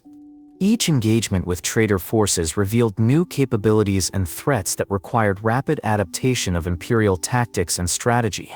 Yet the speed of the traitors' advance toward Terra left insufficient time for comprehensive analysis and response development. The outer system defenses that had been designed to repel conventional invasion fleets proved inadequate against enemies who could teleport past barriers, corrupt defensive installations from within, and project weapons effects that ignored physical obstacles. The realization that Terra itself would soon come under direct assault forced Imperial planners to confront the possibility that humanity's cradle world might not survive the coming battle. While the Emperor's continued withdrawal from direct military command left the defense of the Sol system dependent upon Primarchs whose loyalty was absolute but whose understanding of supernatural warfare remained limited by their commitment to rational analysis and scientific method. The threat's devastating effectiveness became apparent as costly victories revealed that problems grew exponentially worse with each engagement. The traitors' ability to corrupt the very foundations of Imperial civilization meant that every tactical success came at strategic costs that threatened the long-term survival of human civilization, while their supernatural capabilities made conventional victory increasingly unlikely even if sufficient forces could be assembled for Terra's defense. The approach of traitor fleets toward the Sol system forced Imperial defenders into a fundamental reconceptualization of warfare itself, abandoning principles and safeguards that had governed military conduct throughout the Great Crusade in favor of desperate expedients that pushed the boundaries of acceptable action far beyond any previous precedent. The supernatural nature of the threats they faced demanded responses that challenged not only tactical doctrine but the philosophical foundations upon which Imperial civilization had been constructed, leading to innovations that would have been considered heretical under normal circumstances, but which represented humanity's only hope for survival against enemies that transcended the limitations of physical reality. Rogel Dorn, tasked with preparing Terra's defenses against an invasion that defied every principle of conventional military planning, found himself forced to implement strategies that violated his most fundamental beliefs about honor, duty, and the protection of civilian populations. The fortification of Terra required not just the construction of physical barriers and weapons emplacements, but the transformation of the entire planet into a weapon system capable of inflicting casualties on a scale that would have been unthinkable during the Great Crusade's expansion. Entire continents were converted into kill zones where civilian populations became integral components of defensive systems, their sacrifice calculated as acceptable losses in the greater struggle for species survival. The palace itself was redesigned to incorporate defensive features that reflected hard-learned lessons about the capabilities of supernatural opponents, with corridors and chambers configured to channel daemon manifestations into predetermined kill zones where concentrated firepower could be brought to bear. Traditional architectural principles were abandoned in favor of geometries that disrupted psychic phenomena and created psychological discomfort in entities that existed partially within the warp. Sacred symbols and protective ward patterns were incorporated into structural elements despite their contradiction of Imperial truth philosophy, their effectiveness against demonic intrusion having been demonstrated through trial and error rather than scientific analysis. The recruitment and training of defensive forces expanded far beyond normal Imperial military standards, to include personnel who would have been considered unsuitable for military service under previous criteria. Children as young as 10 years of age were inducted into auxiliary units and trained in the use of weapons systems that had been simplified to accommodate their physical limitations. Their psychological conditioning focused on absolute obedience and willingness to die for the Emperor rather than tactical competence or survival skills. Elderly civilians and individuals with physical disabilities were organized into static defense units, whose primary function was to delay enemy advances through suicidal attacks that would buy time for more capable forces to respond. The development of new weapons systems incorporated technologies that had been classified as forbidden during the Great Crusade due to their potential for uncontrolled destruction or their reliance upon principles that contradicted imperial scientific orthodoxy. Vortex weapons that could tear holes in space-time itself were deployed in defensive positions throughout the palace, despite their tendency to create unpredictable secondary effects that could affect friendly forces as well as enemies. Psychic amplification devices were constructed that could channel the mental energies of multiple psykers into concentrated attacks, capable of banishing daemon entities, though their use typically resulted in the death or permanent incapacitation of their operators. The reactivation of Men of Iron combat protocols represented perhaps the most dramatic departure from established imperial policy, as these artificial intelligences had been banned following their rebellion during the Dark Age of technology. The desperate need for defensive capabilities that could match the supernatural enhancements of traitor forces led to the cautious deployment of these ancient war machines, their destructive potential balanced against the risk that they might once again turn against their human creators. The AI constructs proved effective against demonic entities that could corrupt biological opponents, their artificial nature providing immunity to many forms of chaos influence that affected organic minds. Medical and scientific facilities throughout the Sol system were converted to weapons production, their personnel reassigned to the development of specialized ordnance designed to combat supernatural threats. Chemical and biological weapons that had been prohibited under imperial military conventions were manufactured in vast quantities, their deployment against traitor forces justified by the argument that corrupted humans were no longer entitled to the protections normally accorded to imperial citizens. Viral compounds that could break down organic matter at the molecular level were prepared for use in urban combat situations where civilian casualties were considered acceptable if they prevented the spread of chaos corruption. The conscription of civilian populations proceeded through methods that would have been considered enslaved under normal circumstances, with entire planetary populations relocated to serve defensive functions regardless of their individual wishes or capabilities. Industrial workers were reassigned to weapons production facilities where safety protocols were ignored in favor of maximum output, their shortened lifespans due to hazardous working conditions calculated as acceptable losses in the greater strategic context. Agricultural populations were converted to military service despite their lack of training or equipment, their role in defensive operations limited to providing target practice for enemy forces while more capable units maneuvered to advantageous positions. The Emperor's own involvement in defensive preparations remained largely hidden from public view, but the massive psychic energies being channeled through the palace's deep laboratories suggested projects whose scope and ambition exceeded anything previously attempted by human science. The Golden Throne, originally designed as a control interface for the Webway project, was modified to serve as a psychic amplification device capable of channeling the Emperor's consciousness across galactic distances. The modifications required the sacrifice of thousands of psykers whose life energies were consumed to power the device, their deaths justified by the potential for the Emperor to influence battles occurring simultaneously across multiple sectors of the galaxy. The Webway project itself became a source of both hope and desperation,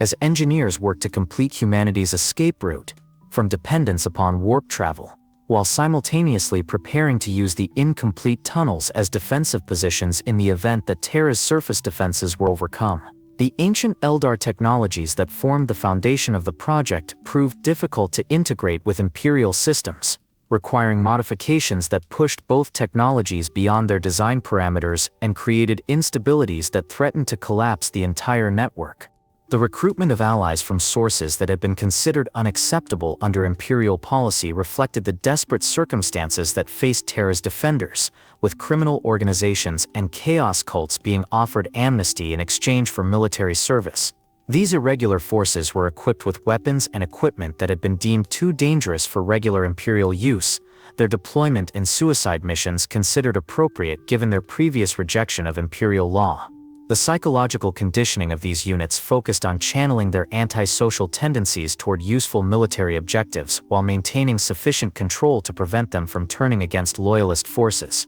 The development of new tactical doctrines incorporated elements of faith and ritual that directly contradicted the rational materialism of Imperial truth philosophy, their effectiveness against supernatural threats having been demonstrated through battlefield experience rather than scientific analysis. Chaplain units were established within Space Marine formations despite the official prohibition of religious practices. Their role focused on maintaining morale and providing psychological protection against chaos corruption through prayer and meditation techniques that proved more effective than purely rational mental conditioning. The modification of existing weapon systems to incorporate blessed components and sanctified materials represented a fundamental shift in Imperial military technology, moving away from purely mechanical solutions towards systems that relied upon faith and spiritual power as well as physical force. Bolter rounds were inscribed with protective symbols and blessed by authorized personnel before deployment, their effectiveness against demonic entities proving significantly superior to conventional ammunition despite the lack of any scientific explanation for the improvement. The establishment of sacrifice protocols throughout Terra's defensive networks ensured that strategic positions could be denied to enemy forces through the systematic destruction of infrastructure and personnel, with automated systems programmed to eliminate entire city districts rather than allow them to fall under traitor control. These protocols extended to include loyalist military units whose positions became untenable, their orders requiring them to fight to the death rather than risk capture and potential corruption by chaos forces. The expansion of surveillance and control systems throughout Imperial space reflected recognition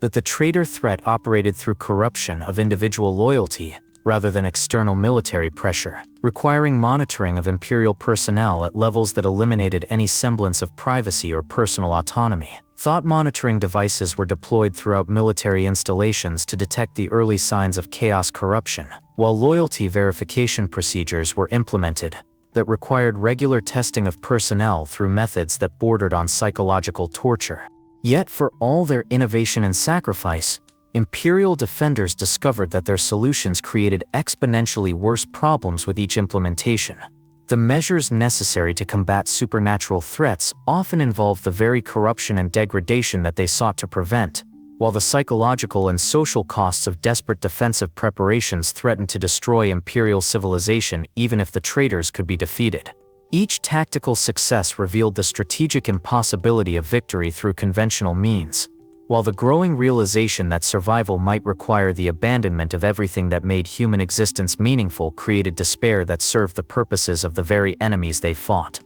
The innovations that exceeded all expectations came at costs in human lives and souls that mounted beyond calculation, while the solutions that were implemented to address immediate threats created cascade effects that would continue to affect Imperial civilization for millennia to come. The crossing of moral and philosophical boundaries that had been considered inviolate marked the point of no return for human society, transforming defenders into something that their enemies might not recognize as the civilization they had set out to destroy. The moment of crossing the point of no return became apparent as Imperial forces realized that victory might require them to become indistinguishable from the forces they opposed, while the Emperor's continued silence on matters of tactical doctrine left his servants to make decisions whose consequences would define the future of human civilization regardless of the battle's ultimate outcome. The catastrophe that would define the next 10 millennia of human history began not with the arrival of traitor fleets at Terra's orbital perimeter, but with a single psychic scream that shattered the defenses of the Imperial Palace from within, destroying in one moment of misguided loyalty the Emperor's greatest work and humanity's best hope for transcending the limitations that had bound the species since its earliest days. Magnus the Red, Primarch of the Thousand Suns Legion, and master of psychic arts that rivaled those of the Emperor himself, had sought to warn his father of Horus's corruption by projecting his consciousness across the galaxy in a feat of sorcery that required him to shatter every protective ward and psychic barrier that surrounded Terra's most sacred spaces. The irony was as bitter as it was complete. The son who sought to save his father's empire succeeded only in dooming it to 10,000 years of stagnation and decay. Magnus's psychic message, transmitted with desperate urgency across galactic distances, struck the palace's psychic defenses with force equivalent to a concentrated orbital bombardment, but its target was not the physical structure, but the delicate network of warp barriers that protected the Webway project from the chaotic energies of the Immaterium. The protective systems that had taken decades to construct and calibrate were destroyed in seconds, their destruction opening a permanent breach between the material universe and the realm of demons that dwelt beyond the veil of reality. The Emperor's presence in the palace's deep laboratories had been necessitated by the delicate nature of the work being conducted there. His personal oversight required to maintain the psychic equilibrium necessary for safe interaction with Eldar technologies, whose operation remained only partially understood by human science. When Magnus's warning shattered the project's defenses, the Emperor found himself facing not just the failure of his greatest achievement, but an immediate demonic incursion that threatened to consume Terra from within. As entities of pure malevolence poured through the breach in numbers that exceeded the capacity of any conventional force to contain, the Custodian Guard's response to the emergency demonstrated both their legendary effectiveness and the unprecedented nature of the threat they faced, as 10,000 of the Emperor's most elite warriors threw themselves into battle against daemon hordes that had materialized in the heart of humanity's most sacred space. The underground war that began in that moment would continue for 10 millennia, with successive generations of custodians dying to hold a line that could never be definitively secured, their sacrifice buying time for the Emperor to maintain the psychic barriers that prevented complete demonic breakthrough into the material universe. The Emperor's decision to abandon the Great Crusade and assume permanent guardianship of the Webway breach represented the death of humanity's golden age and the beginning of an eternal siege that would transform the species from explorers and conquerors into desperate survivors, huddled around the dying light of ancient achievements. The master of mankind, who had united Terra and carried human civilization to the stars, found himself trapped in a static defensive position. His consciousness focused entirely on preventing the complete collapse of reality rather than advancing the cause of human progress and evolution. Malcador the Sigilite's assumption of greater administrative responsibility during this period reflected the practical necessities of governing an empire, whose ultimate authority was no longer available for consultation on matters of day-to-day policy. The burden of decision-making that fell upon the Emperor's closest advisor exceeded anything that had been anticipated during the Great Crusade's planning, as questions that required imperial authority for resolution accumulated faster than they could be processed through normal bureaucratic channels. The region of Terra found himself effectively ruling the Imperium while maintaining the fiction that he acted only as the Emperor's representative, a deception that became increasingly difficult to sustain as the crisis deepened. The timing of Magnus's intervention proved supernaturally perfect from the perspective of chaos strategy, occurring at precisely the moment when Imperial defenses were least prepared to cope with supernatural assault,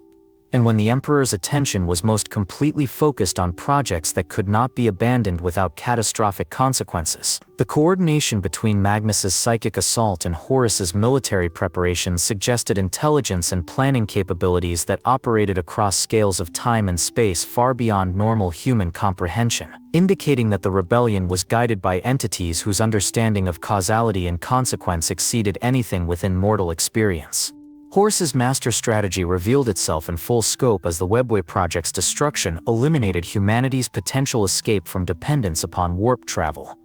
ensuring that the species would remain vulnerable to the predations of chaos regardless of the rebellion's ultimate outcome. The War Master's corruption had been carefully orchestrated to occur after he had gained sufficient knowledge of Imperial strategic planning to identify the most vulnerable points in the Emperor's grand design, while his position as supreme military commander provided him with the authority necessary to coordinate attacks against multiple targets simultaneously. The scattering of loyal Primarchs across the galaxy through subtle manipulation and misdirection had been accomplished over a period of years through the careful presentation of military objectives that seemed to require their personal attention, but which actually served to isolate them from Terra and each other at the moment when their combined presence would have been most valuable for Imperial defense. Guilliman's focus on the Ultramar region,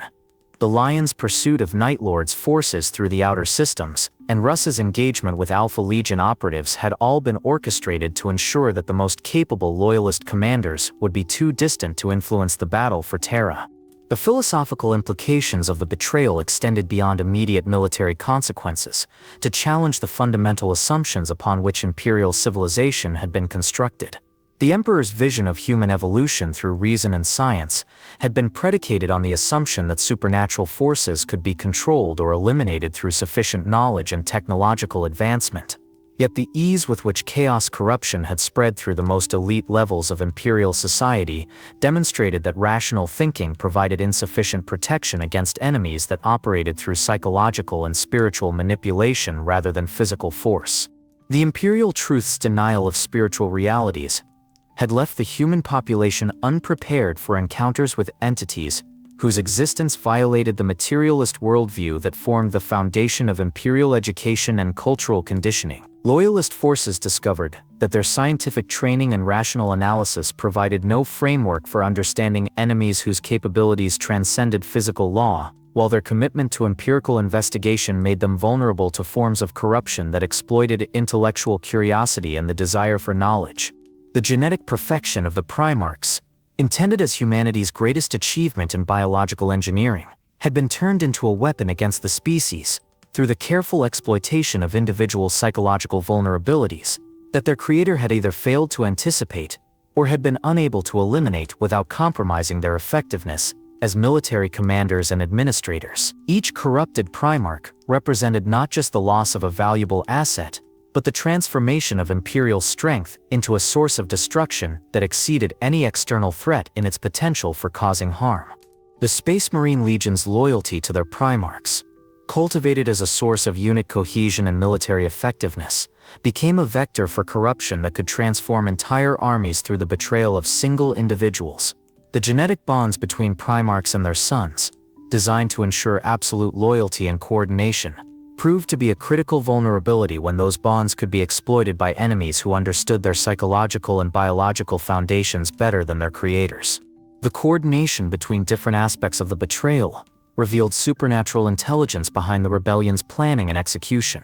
with events that should have required years of preparation occurring simultaneously across multiple sectors of the galaxy. The corruption of key personnel, the sabotage of critical systems, and the misdirection of loyalist forces had all been orchestrated to achieve maximum impact at precisely the moment when Imperial defenses were least capable of responding effectively.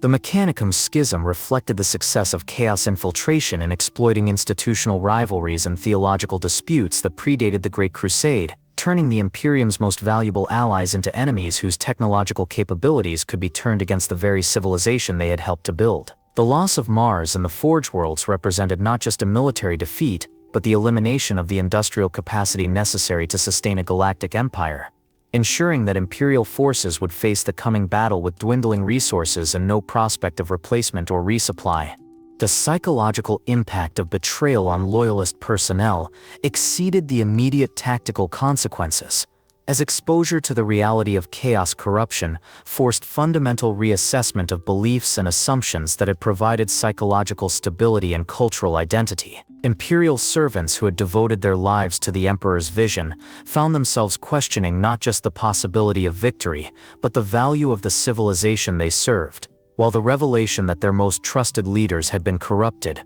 created paranoia and suspicion that undermined unit cohesion and command effectiveness. The Emperor's isolation from his sons and subjects during this critical period reflected not withdrawal or abandonment, but the practical necessity of maintaining psychic barriers that prevented complete collapse of the material universe into the warp. The master of mankind's consciousness was engaged in a form of warfare that existed beyond physical reality, fighting battles against entities whose defeat required constant vigilance and could never be considered permanently achieved. His silence on matters of military strategy and administrative policy reflected not indifference, but the impossibility of dividing his attention between immediate tactical concerns and the fundamental threat to reality itself. The realization that trusted sources had been compromised from the beginning forced Loyalist commanders to question every assumption about enemy capabilities and intentions, while the discovery that fundamental beliefs about reality and causation were inadequate for the challenges they faced created psychological trauma that affected decision-making capabilities at every level of Imperial command structure. The shocking discovery that surface explanations had hidden deeper realities created a crisis of confidence that made effective military planning nearly impossible, while the full scale of deception became apparent only as the traitor fleets approached Terra's orbital perimeter and the true scope of the rebellion could no longer be denied or minimized. The systematic destruction of Imperial defensive positions throughout the Sol system proceeded with a horrifying efficiency that demonstrated the traitor forces' supernatural enhancement and their intimate knowledge of Imperial military doctrine, as fortifications that had been designed to withstand conventional siege warfare for decades crumbled within days when subjected to attacks that violated every principle of physics and military engineering. The Outer Systems monitoring stations and early warning networks, constructed to provide advance notice of enemy approach, became sources of terror and confusion as their personnel transmitted reports of impossible phenomena before falling silent in ways that suggested fates worse than simple destruction. Pluto's orbital fortresses, positioned at the system's edge to serve as humanity's first line of defense against external threats, had been constructed with overlapping fields of fire and defensive capabilities that could theoretically repel invasion fleets many times their own size. Yet when traitor forces reached the dwarf planet's vicinity, the battle lasted less than 6 hours before all communication ceased, and the fortress's massive weapon systems turned to target loyalist positions deeper within the system. Survivors who managed to escape in automated life pods reported that the defenders had not been defeated through conventional assault, but had been corrupted from within by entities that appeared within sealed chambers and transformed loyal Imperial personnel into servants of the Chaos Gods. Neptune's deep space monitoring arrays, equipped with sensors capable of detecting ship movements across interstellar distances, began transmitting data that defied analysis as gravitational readings indicated the presence of vessels whose mass exceeded that of small moons while moving at velocities that should have torn them apart through tidal forces. The technical personnel responsible for interpreting these readings found themselves questioning not just their equipment's accuracy but their own sanity, as the data suggested that space-time itself was being manipulated by forces beyond their comprehension. The arrays fell silent one by one,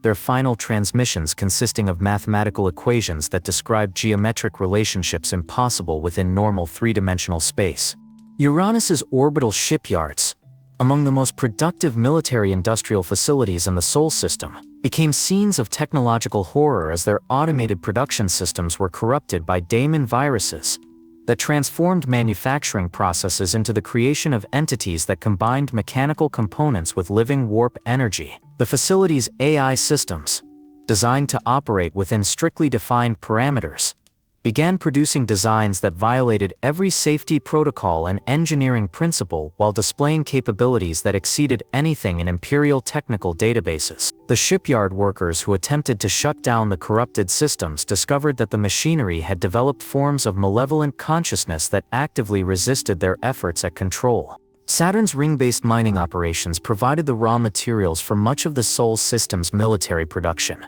Their extraction platforms and processing facilities operated by millions of workers whose daily routines had remained unchanged for decades. When traitor influences reached these installations, the infrastructure breakdown occurred not through direct military assault but through the systematic corruption of the worker populations. As chaos cults emerged among personnel who had previously shown no signs of disloyalty or religious deviation, the mining platforms became centers of ritual sacrifice and demonic summoning, their industrial equipment repurposed for ceremonies that opened breaches between dimensions and allowed unlimited daemon reinforcement of traitor ground forces. Jupiter's massive orbital installations, including some of the largest void shield generators and weapons platforms in human space, represented critical defensive positions, whose loss would leave the inner system vulnerable to direct assault. The battle for these facilities demonstrated the inadequacy of conventional military planning when applied to enemies whose capabilities included the manipulation of gravity, time, and space itself. Traitor forces teleported directly past defensive barriers that had been considered impermeable, while their weapons struck targets before the energy beams became visible to defending forces, creating tactical situations where cause and effect operated in reverse order. The asteroid belt mining stations that provided much of Terra's industrial raw materials found themselves transformed into weapon platforms, as their civilian populations were either evacuated or conscripted into military service under emergency protocols that suspended normal legal protections, individual rights. The modification of mining equipment into siege weapons proceeded at rates that exceeded engineering possibility, suggesting that the work was being guided by intelligence that understood both human technology and supernatural enhancement techniques. These improvised fortifications became staging areas for loyalist counterattacks that proved futile against enemies whose defensive capabilities included the ability to phase in and out of material existence at will. Mars, the red planet that served as the spiritual and technological heart of the Mechanicum, became a battlefield where the conflict between orthodox imperial doctrine and chaos-influenced innovation played out through technological warfare that pushed both sides beyond the boundaries of safe experimentation. The forge temples that had produced humanity's most advanced weapons and equipment for centuries became centers of daemon engine creation. as corrupted tech priests combined forbidden knowledge with demonic entities to produce war machines that challenged the fundamental distinction between mechanical and biological systems. The fabricator General Kelbor Hal's declaration for the War Master split the Mechanicum along lines that had been developing for decades, as competing interpretations of the Messiah's will led to theological conflicts that rapidly escalated into open warfare between Forge worlds throughout Imperial space. The civil war within the Mechanicum eliminated not just individual production facilities, but entire technological traditions, as specialized knowledge that had been preserved for millennia was lost when its practitioners were killed or corrupted. The strategic implications of this technological collapse exceeded even the immediate military consequences, as Imperial forces found themselves fighting with dwindling equipment stocks and no prospect of replacement or repair. Luna,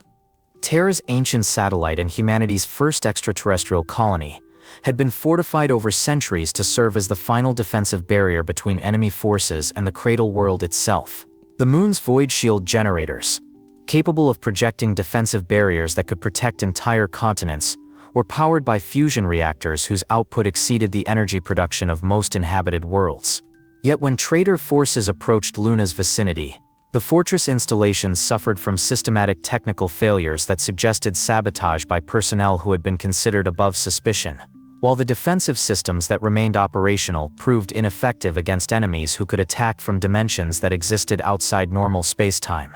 The Imperial Navy fleets that had been recalled to defend the Sol system found their tactical doctrines obsolete when applied to enemies whose ships could ignore the physical limitations that govern conventional void warfare. Traitor vessels demonstrated the ability to appear within loyalist formations without traversing the intervening space, while their weapons could strike targets that were protected by obstacles that should have provided complete coverage. The naval battles that occurred throughout the outer system resulted in loyalist defeats that reflected not inferior equipment or training, but the fundamental inadequacy of conventional tactics when applied to supernatural opponents. The civilian populations of the outer worlds and orbital habitats faced evacuation procedures that had been planned for decades, but which proved inadequate for the scale and speed of the traitor advance. Transport vessels that had been allocated for emergency evacuation found themselves overwhelmed by numbers of refugees that exceeded their carrying capacity, while the security screening necessary to prevent chaos corruption among evacuees required time that was not available given the rapid pace of defensive collapse. Many civilian populations were simply abandoned as military resources were concentrated on defending positions considered more strategically valuable.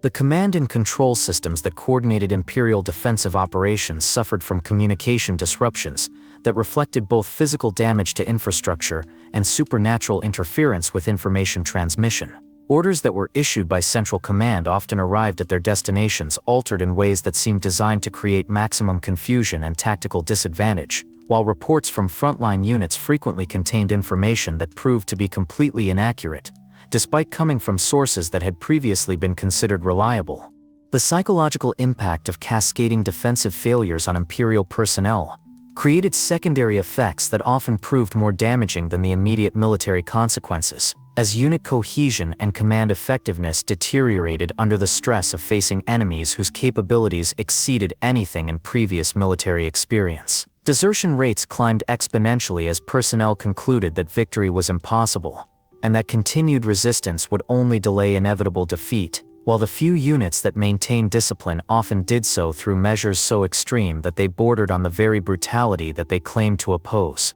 The retreat from key positions throughout the outer system proceeded in stages that reflected both strategic planning and the practical impossibility of conducting organized withdrawal under supernatural assault. Each defensive line that was abandoned had been prepared for demolition to deny its use to enemy forces, yet traitor capabilities often included the ability to restore damaged facilities or to derive benefit from destruction itself, making traditional scorched earth tactics counterproductive. The consolidation of remaining Imperial forces around Terra represented both a strategic concentration of available resources and an acknowledgement that the outer system defenses had failed completely and could not be restored through conventional military action. The defensive perimeter that emerged around humanity's birth world represented the final line of resistance between chaos and the physical embodiment of Imperial civilization, while the forces available for its defense included not just regular military units but civilian militias, Criminal organizations granted amnesty in exchange for service, and individual volunteers whose motivation ranged from patriotic duty to nihilistic despair. The effects that made each situation exponentially worse created a cascade of failure that transformed tactical setbacks into strategic disasters, while the rapid loss of positions that had been considered permanently secure forced survivors to confront choices that would determine their ultimate fate. The survivors faced with fate-determining decisions found themselves balancing immediate survival against long-term consequences that would affect not just their own lives but the future of human civilization throughout the galaxy. The arrival of Horus's fleet in Terra's orbital space marked the beginning of a conflict that would transcend the boundaries of conventional warfare to become a battle between competing visions of reality itself, as the corrupted War Master's forces brought with them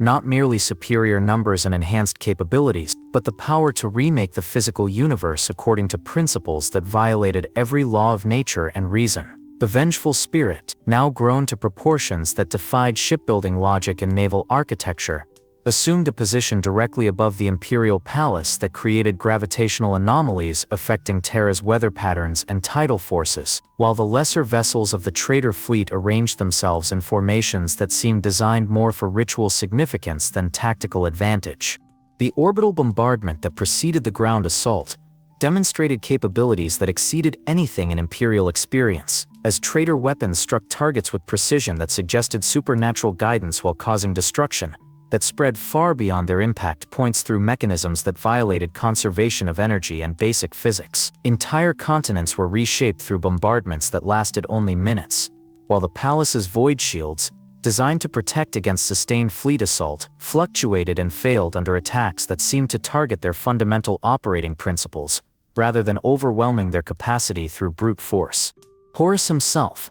when he finally revealed the full extent of his transformation through holographic projection to Terra's remaining population, appeared as a figure that retained enough resemblance to his former self to be recognizable while displaying modifications that challenged observers' ability to process what they witnessed through normal sensory perception. The fourfold marks of chaos corruption were visible upon his enhanced frame. Khorne's skull rune carved into his forehead blazed with fires that seemed to burn without fuel. Slaanesha's serpentine symbols writhed across his armor in patterns that hypnotized viewers into states of obsessive fascination. Nurgle's decay marks sprouted from his shoulders as fungal growths that pulsed with obscene vitality, and Sencha's ever-changing geometries flickered across his weapons in configurations that hurt to perceive directly. The War Master's declaration of intent, broadcast across every communication channel throughout the Sol system, revealed that his objectives extended far beyond the simple conquest of Terra, to encompass the complete transformation of human civilization into something that would serve as a permanent gateway between the material universe and the chaos realm. His corruption had progressed to the point where he no longer distinguished between his own will and that of the dark gods he served, making him a perfect conduit for powers that sought not just victory, but the fundamental alteration of reality to better accommodate their influence. The ground assault began with drop pod deployments that violated every principle of orbital mechanics, as traitor forces materialized directly within the palace's defensive perimeter without traversing the intervening atmosphere or encountering the anti-aircraft systems that should have destroyed them during descent. These teleportarium attacks brought daemon engines and possessed war machines directly into positions where they could assault the palace's most critical defensive installations, while the space marines who accompanied them displayed tactical coordination that suggested hive-mind levels of communication and planning.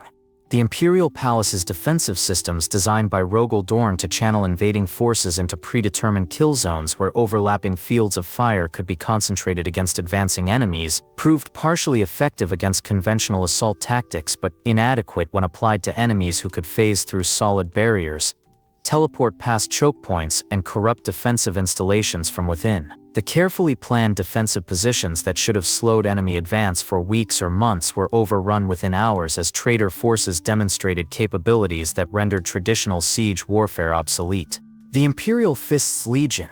entrusted with the palace's primary defense, fought with a determination that reflected both their legendary discipline and their understanding that failure would doom not just Terra, but human civilization throughout the galaxy. Their tactical adaptations to supernatural warfare included the use of blessed weapons and sanctified barriers that proved more effective against demonic entities than conventional ordnance, while their willingness to sacrifice entire companies to hold critical positions demonstrated courage that transcended normal military valor to approach religious devotion. Rogel Dorn's personal leadership during the siege reflected his transformation from a military engineer focused on practical solutions to a warrior philosopher whose understanding of the conflict's true nature enabled him to make decisions that balanced immediate tactical necessity against long-term strategic consequences. His coordination of the palace's defense required not just military expertise, but psychological insight into the motivations and capabilities of enemies whose behavior operated according to principles that challenged rational analysis. The Blood Angels under Sanguinius fought with an intensity that reflected their Primarch's prophetic knowledge of his own fate, their attacks characterized by a desperate heroism that seemed to draw strength from the certainty of defeat rather than being weakened by it. Sanguinius himself displayed combat capabilities that had been enhanced through his acceptance of martyrdom as the price of meaningful resistance, his presence on the battlefield inspiring superhuman efforts from loyalist forces while creating zones of stability where the laws of physics operated normally despite the reality distortions generated by nearby chaos forces. The White Scar's hit-and-run tactics proved uniquely suited to the fluid nature of supernatural warfare, as their mobility and adaptability enabled them to exploit brief tactical advantages while avoiding prolonged engagement with enemies whose capabilities could overwhelm conventional forces through attrition. Their speed and coordination allowed them to strike at traitor forces during moments of vulnerability while withdrawing before effective counterattacks could be organized, creating a pattern of harassment that forced enemy commanders to divert resources from primary objectives to defensive measures. The Custodian Guard's emergence from the palace's deep vaults brought to the defense forces that had been specifically trained and equipped for combat against supernatural opponents, their Guardian spears and Auramite armor incorporating technologies whose effectiveness against chaos entities had been proven through centuries of secret warfare in the palace's underground levels. Their tactical doctrines included combat techniques that had been developed through direct experience fighting daemon hordes, while their psychological conditioning enabled them to maintain combat effectiveness despite exposure to phenomena that would have broken the sanity of lesser warriors. The Sisters of Silence provided crucial anti-psychic support for loyalist forces, their unique abilities creating zones of psychic nullification that disrupted daemon manifestations and blocked the sorceress attacks that formed a central component of traitor tactical doctrine. Their presence on the battlefield forced chaos sorcerers to rely more heavily on conventional weapons and tactics, reducing the supernatural advantages that had proven decisive in earlier engagements, while creating opportunities for loyalist forces to achieve tactical parity, despite their numerical disadvantage. The civilian militia units that had been organized throughout Terra's population centers fought with a courage that reflected both patriotic devotion and religious fervor, their transformation from ordinary citizens into effective combatants, demonstrating humanity's capacity for adaptation under extreme circumstances. These improvised military formations often achieved tactical successes that exceeded their training and equipment through sheer determination and willingness to accept casualties that would have been considered unacceptable under normal circumstances. The urban warfare that consumed Terra's great cities created tactical situations where conventional military doctrine proved inadequate for environments where reality itself became a contested terrain,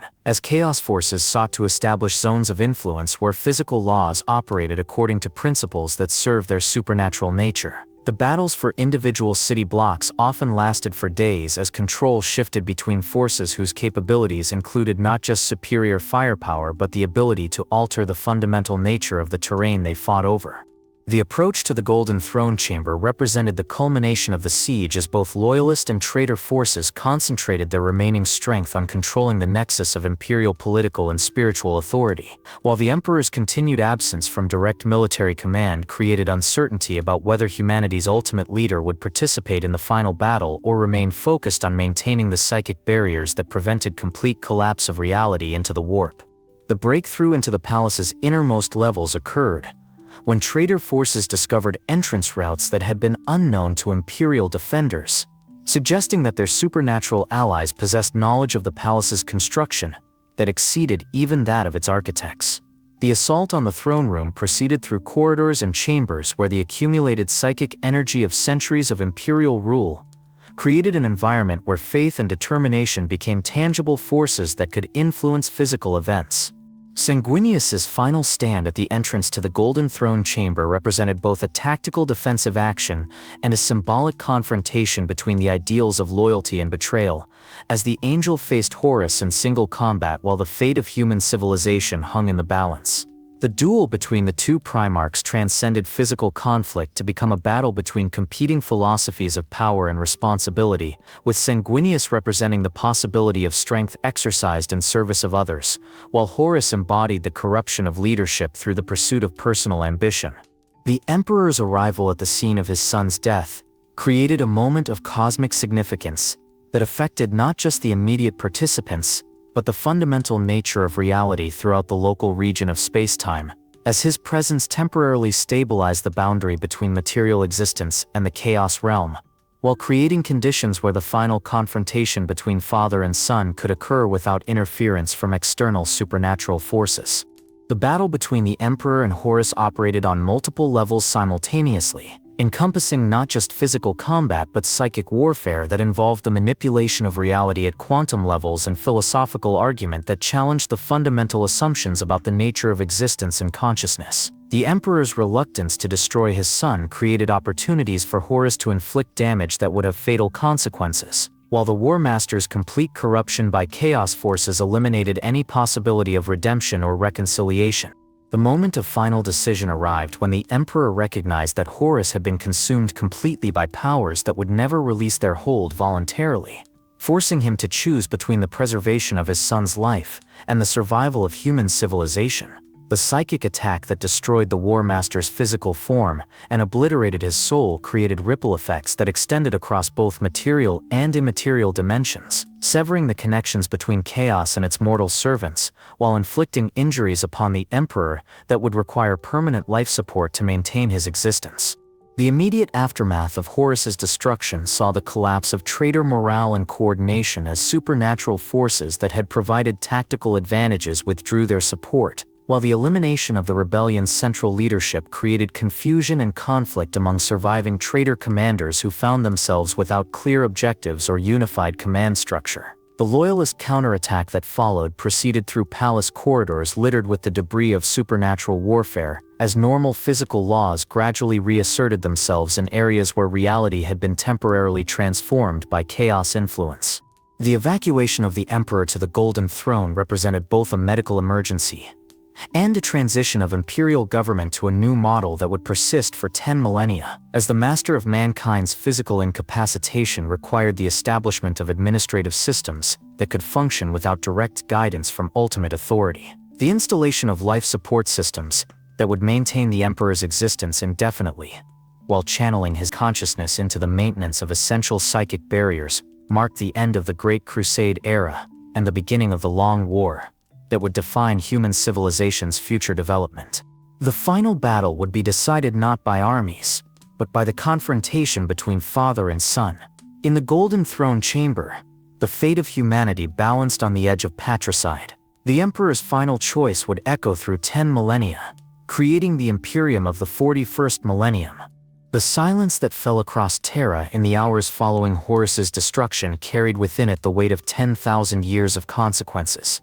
as the survivors of humanity's greatest trial found themselves inheriting a galaxy fundamentally transformed by civil war and supernatural corruption. The immediate chaos that followed the War Master's death reflected not just the collapse of traitor command structures, but the sudden withdrawal of chaos powers that had sustained their mortal servants through capabilities far beyond normal human limitations, leaving corrupted space marines and daemon engines to face loyalist forces without the supernatural advantages that had made them nearly invincible during the siege's climactic phases. The Emperor's installation on the Golden Throne proceeded as a desperate medical emergency that would become the defining moment of imperial history, as the master of mankind's mortal wounds required life support systems, whose operation would consume the psychic energy of thousands of individuals daily, while channeling his consciousness into the maintenance of the Astronomicon and the psychic barriers protecting Terra from demonic incursion. The transition from active leadership to passive guardianship occurred without ceremony or formal declaration, as practical necessity rather than constitutional process determined the new structure of imperial government that would endure for millennia to come. Malkador the Sigillite's final sacrifice, assuming temporary control of the Golden Throne while the Emperor fought Horus, had drained the regent's life force beyond any possibility of recovery, leaving the nascent Imperium without its most experienced administrator at the moment when skilled governance was most desperately needed. The power vacuum created by the loss of both the Emperor's active leadership and Malkador's administrative expertise forced the surviving loyalist primarchs and senior imperial officials to improvise governmental structures that could maintain order throughout an empire whose foundations had been shaken by the revelation that civil war and supernatural corruption could emerge from within its most trusted institutions. The Council of Terra that emerged from these emergency deliberations represented a compromise between competing visions of imperial government, with authority distributed among multiple institutions, rather than concentrated in single individuals whose corruption could potentially doom the entire civilization. The High Lords of Terra, the Senatorum Imperialis, and the various adeptus that handled specialized functions were designed with redundancy and oversight mechanisms that prioritize security against internal subversion over administrative efficiency, reflecting hard-learned lessons about the vulnerability of centralized authority to supernatural manipulation. The immediate priority of maintaining order throughout the Sol system required military operations to eliminate remaining pockets of traitor resistance, while simultaneously beginning the massive reconstruction effort necessary to restore Terra's capacity to serve as the center of galactic government. The palace itself bore scars from the siege that would never be completely repaired, with entire sections remaining sealed due to lingering chaos, corruption, or structural damage too extensive to address through conventional engineering methods. These damaged areas became permanent reminders of the price of internal betrayal while serving as laboratories for developing techniques to combat supernatural threats. The population of Terra had been reduced by billions during the siege, with civilian casualties resulting not just from direct military action, but from the psychological and spiritual trauma of exposure to chaos corruption that proved fatal to individuals whose mental conditioning had been based on rational materialism rather than preparation for supernatural warfare. The survivors faced the challenge of rebuilding not just physical infrastructure, but social institutions that could provide stability and purpose for populations that had witnessed the collapse of fundamental assumptions about reality and human nature.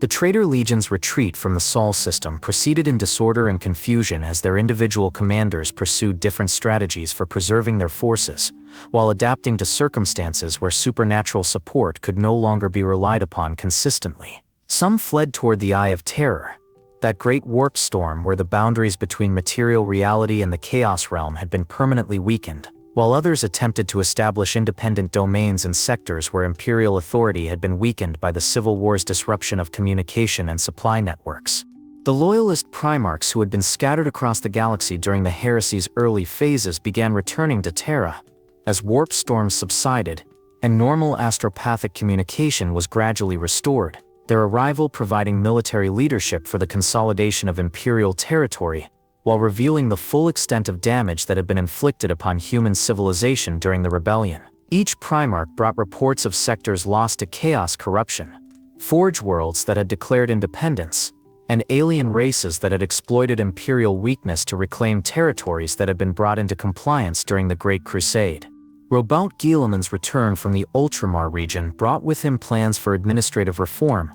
that would become the foundation for imperial government throughout the following millennia. His Codex Astartes providing not just tactical doctrine for space marine operations, but organizational principles that would prevent future rebellions through the systematic division of military power among multiple independent institutions. The breaking of the Space Marine legions into smaller chapters represented both a practical security measure and a symbolic acknowledgement that the era of individual commanders wielding the loyalty of hundreds of thousands of warriors had ended with Horus's corruption.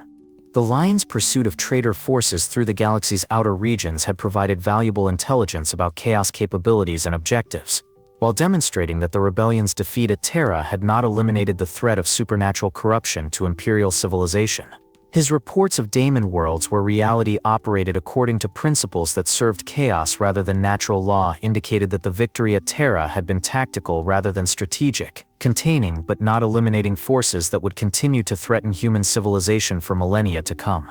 Leman Russ's disappearance into the Eye of Terror shortly after his return to Terra reflected his understanding that the war against chaos would require tactics and strategies that went beyond conventional military operations, while his legion's adoption of ritualistic practices that bordered on religious observance indicated that effective resistance to supernatural enemies required psychological and spiritual preparation that contradicted Imperial truth philosophy. The Space Wolves' transformation from rational warriors into mythic figures who fought threats that existed beyond material reality established precedents that would influence Imperial military doctrine throughout the following ages.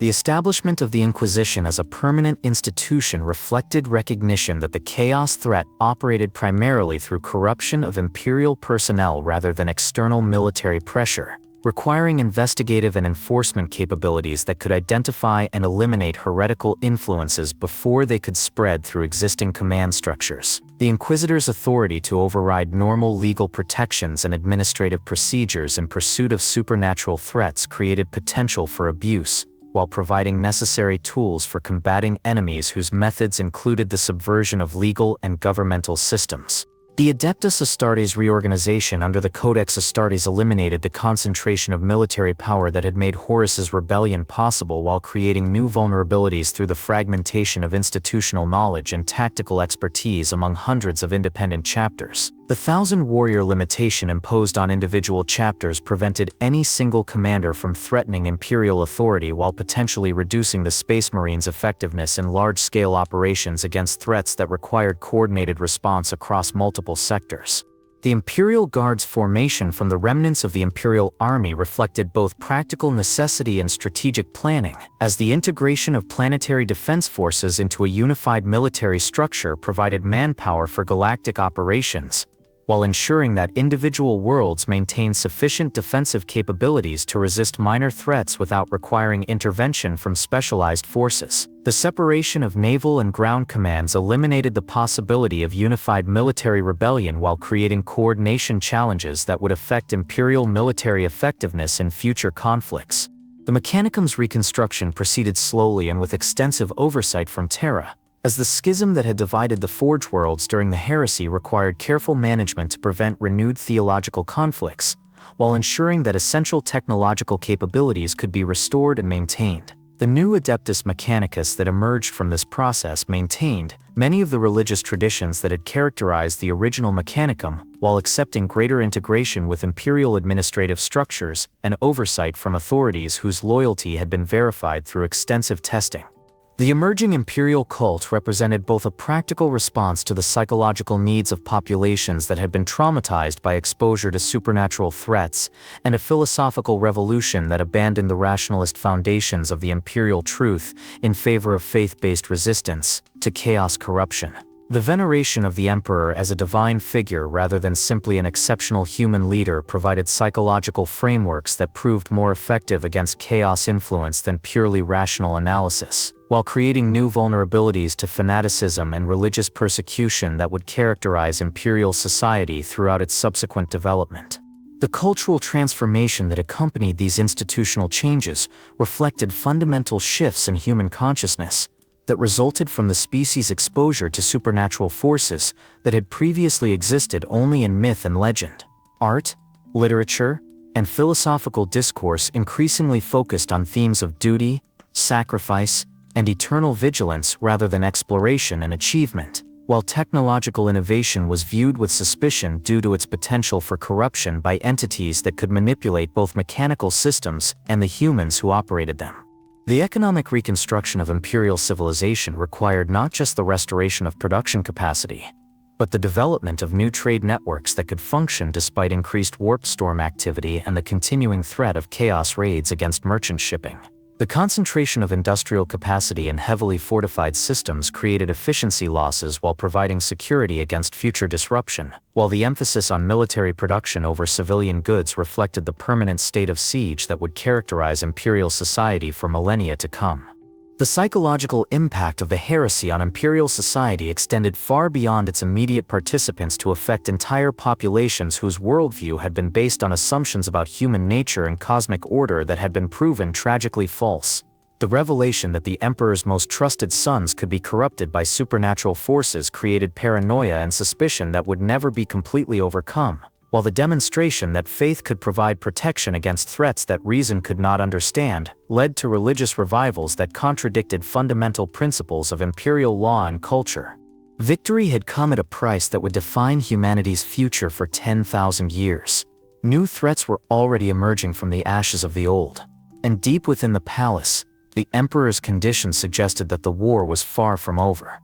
The transformation of the Imperium from a civilization dedicated to human advancement and galactic conquest into a fortress state focused primarily on survival and the maintenance of existing achievements represented one of the most profound changes in human history, affecting not just governmental structures and military doctrine, but the fundamental character of the species itself. The psychological trauma inflicted by the Horus heresy created cultural patterns that would persist for 10 millennia, as humanity abandoned its optimistic vision of technological progress and spiritual evolution in favor of a defensive posture that viewed change itself as a potential source of corruption and threat. The stagnation of human technology began almost immediately following the siege's conclusion, as the revelation that advanced research could be corrupted by chaos influences led to the classification of entire fields of scientific inquiry as potentially heretical. The standard template constructs that had formed the foundation of imperial technological capability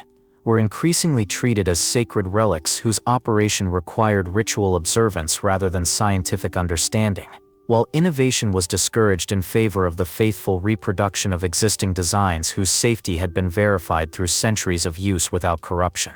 The Adeptus Mechanicus that emerged from the Mechanicum's reconstruction reflected this philosophical shift toward technological conservatism, as the pursuit of knowledge was subordinated to the preservation of existing capabilities and the identification of heretical deviations from approved patterns. The machine cult's theology evolved to emphasize the machine spirit's sanctity and the danger of innovation that might disturb the spiritual harmony between human operators and their technological tools, while the quest for the Omnissiah's favor was redefined to focus on maintenance and preservation rather than advancement and discovery. The fragmentation of the Space Marine legions into 1,000 warrior chapters eliminated the concentration of military power that had enabled Horus's rebellion while creating new inefficiencies in the deployment and coordination of humanity's elite warriors. The Codex Astartes provided tactical doctrine that emphasized flexibility and self-sufficiency over the large-scale operations that had characterized Great Crusade warfare, reflecting an acknowledgement that future conflicts would likely involve smaller engagements against diverse threats rather than the systematic conquest of entire sectors.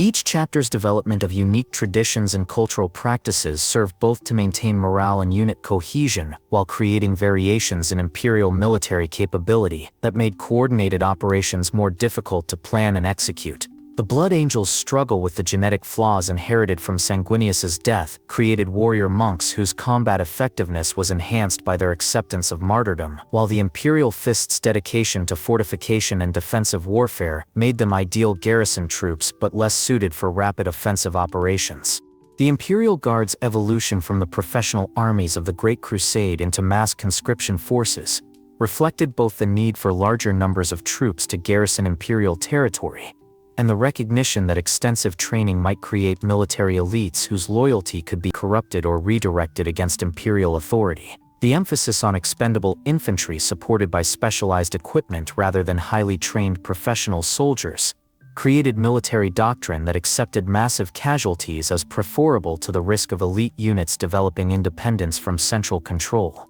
The establishment of fortress worlds throughout imperial space represented both a strategic response to the ongoing threat of chaos incursion and a symbolic commitment to defensive rather than expansionist military doctrine. These heavily fortified planets served as regional command centers and supply bases while creating strong points that could resist siege warfare for extended periods, though their construction required resources that might otherwise have been devoted to exploration and colonization of new territories. The Inquisition's growth from an emergency response organization into a permanent fixture of imperial government reflected the institutionalization of paranoia as a necessary survival mechanism, while its authority to investigate and eliminate suspected corruption created a shadow government whose power often exceeded that of official administrative structures. The development of multiple Inquisition branches with competing jurisdictions and methodologies served to prevent the organization itself from becoming a unified threat to imperial authority, while ensuring that no aspect of imperial society remained beyond scrutiny for signs of heretical deviation.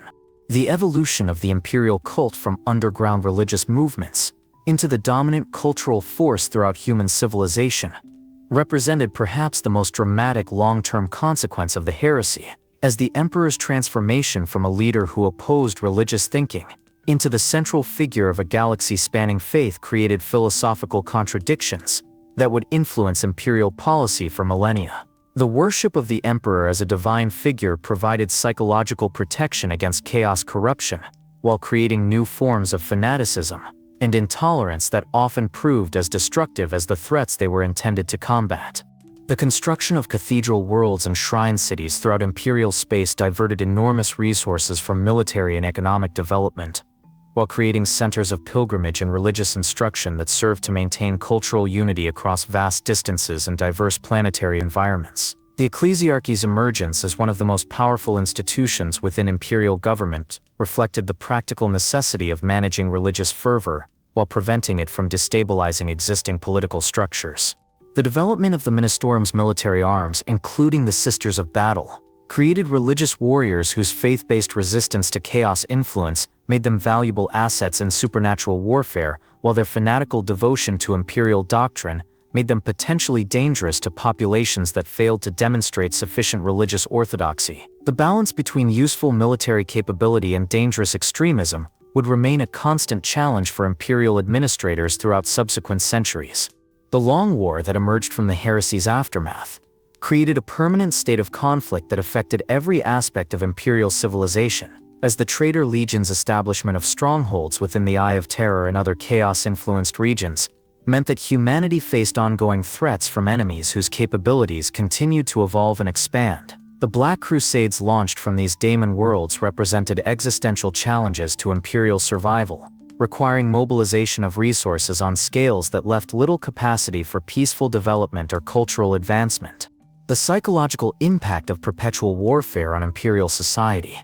created cultural patterns that glorified military service while viewing civilian pursuits as secondary to the species' survival needs, leading to the militarization of education, entertainment, and religious practice. The celebration of martyrdom and sacrifice as the highest human achievements provided motivation for resistance against impossible odds, while creating social structures that discouraged individual initiative and creative thinking in favor of obedience and conformity. The gradual degradation of imperial administrative efficiency reflected both the loss of institutional knowledge during the heresy and the security measures implemented to prevent future corruption, as redundant oversight and verification procedures slowed decision-making while the compartmentalization of information prevented comprehensive planning and coordination. The development of bureaucratic rituals and formal procedures served to maintain organizational continuity while creating barriers to adaptation and innovation that would become increasingly problematic as new threats emerged.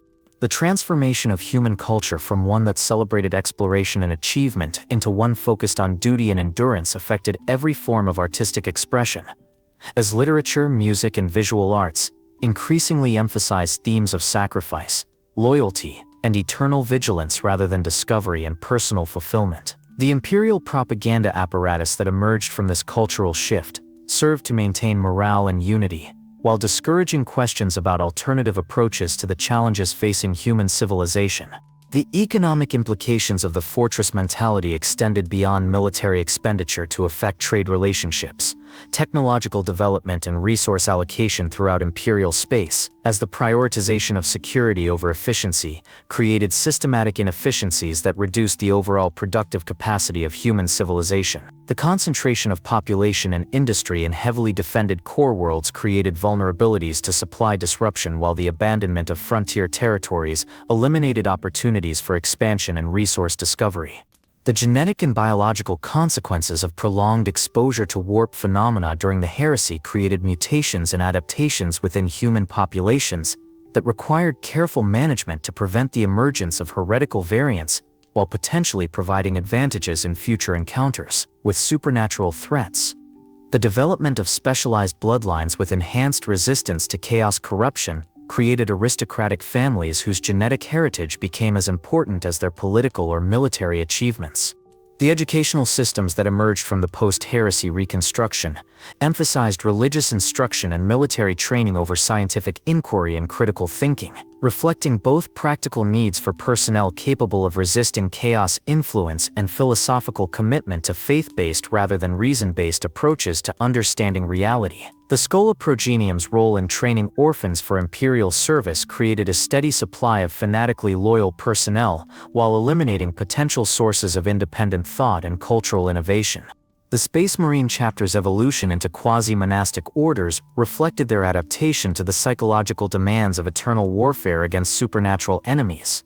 As the combination of genetic enhancement, religious indoctrination, and combat experience created warrior mystics, whose effectiveness in battle was matched by their complete separation from normal human society. The development of chapter cults and traditions served to maintain unit cohesion across centuries of service, while creating variations in imperial military culture that sometimes conflicted with central authority. The emperor's sacrifice had preserved humanity, but transformed it into something he might not recognize. Each solution to the chaos threat created new problems that would plague the Imperium for millennia. And in the depths of the warp, the Chaos Gods were already planning their next assault on reality.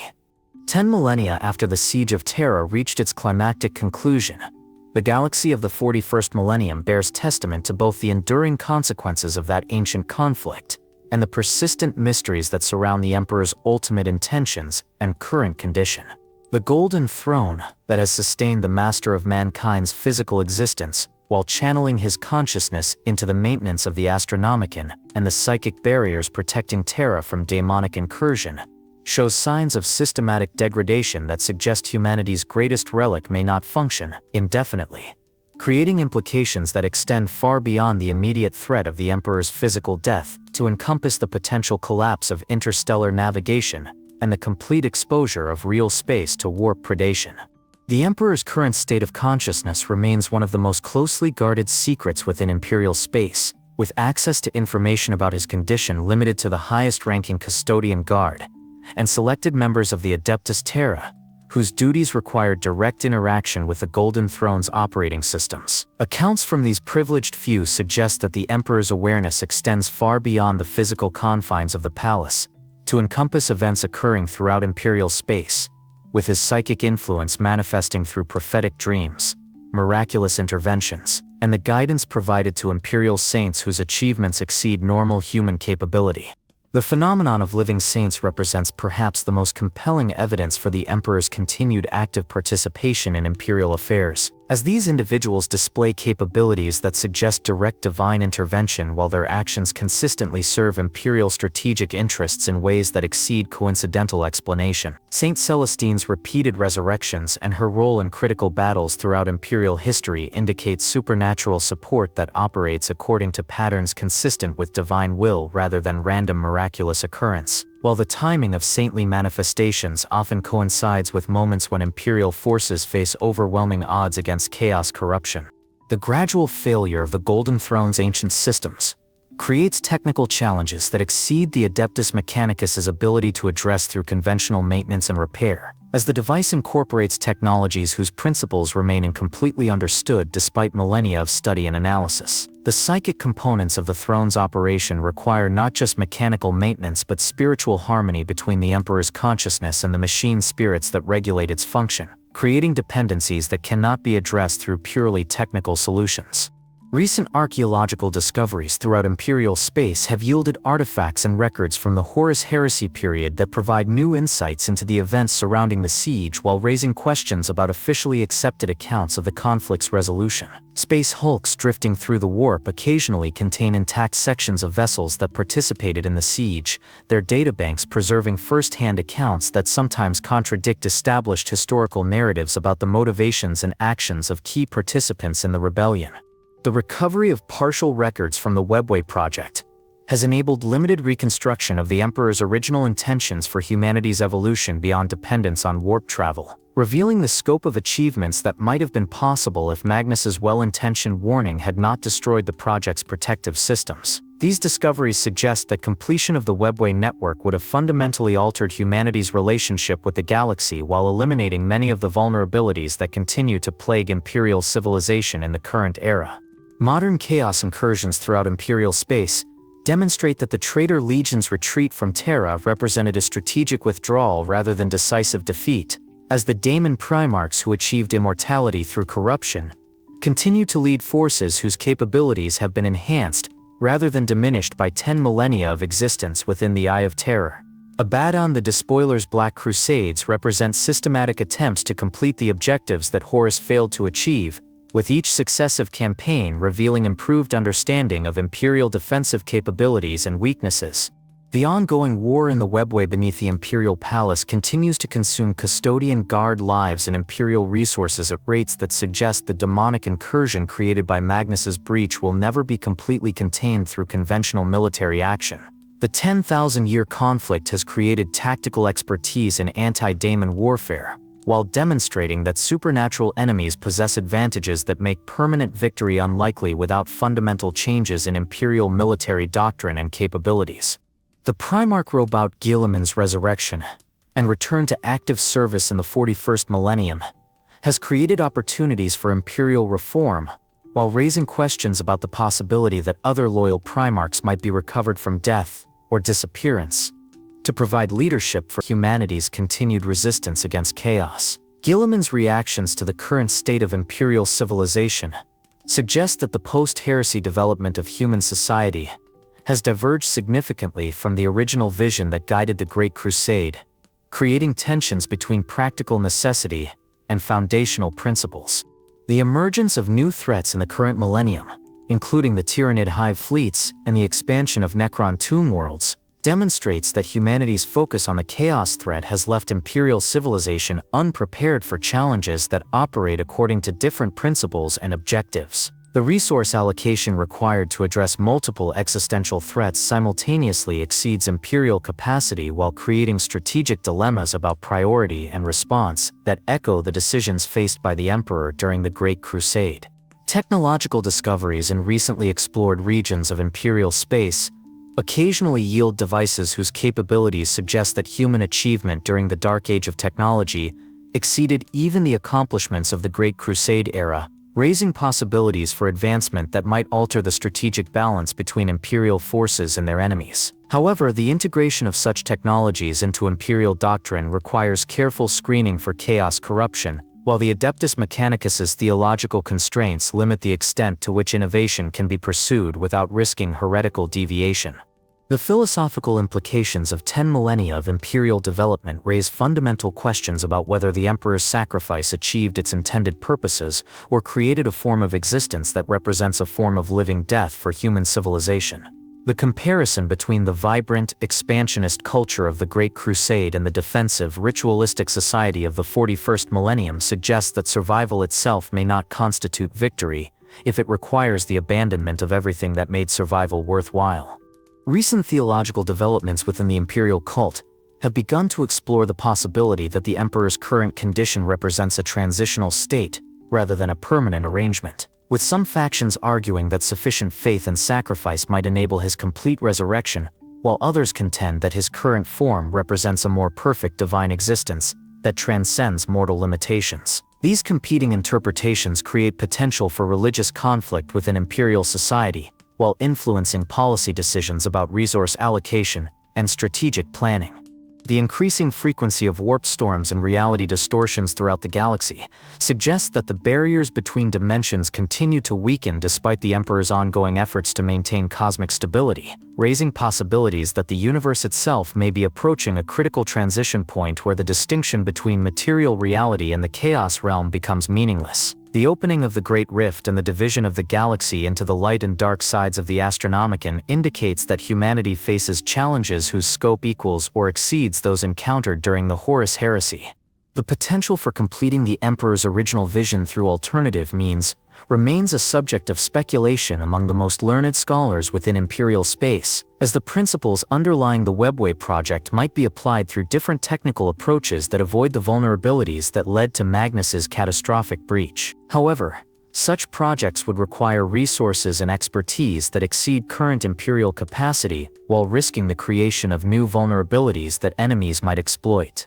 The mystery of the two missing Primarchs and their legions continues to generate speculation about events that occurred before or during the early phases of the Horus Heresy, with some theories suggesting that their disappearance was connected to the broader pattern of corruption that affected so many of the Emperor's sons. The systematic erasure of all records concerning these Primarchs indicates that their fate involved circumstances so sensitive that even the memory of their existence posed threats to Imperial security. The question of whether the Emperor foresaw the Horus Heresy and its consequences remains one of the most contentious issues within Imperial theological and historical scholarship, as evidence exists to support both the interpretation that the rebellion represented an unexpected betrayal and the alternative view that the conflict served purposes within a larger strategic plan, whose ultimate objectives remain hidden. The Emperor's apparent preparation for supernatural warfare and his creation of institutions like the Custodian Guard suggest advanced knowledge of threats that would not become apparent until centuries later.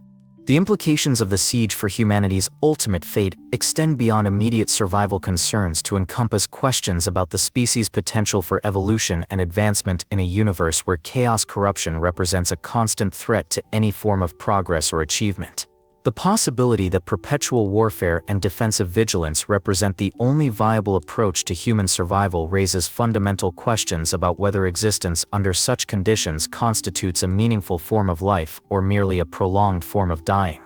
10 millennia later, the siege continues in new forms across a million worlds, and in the depths of the palace, the Golden Throne grows dimmer each day,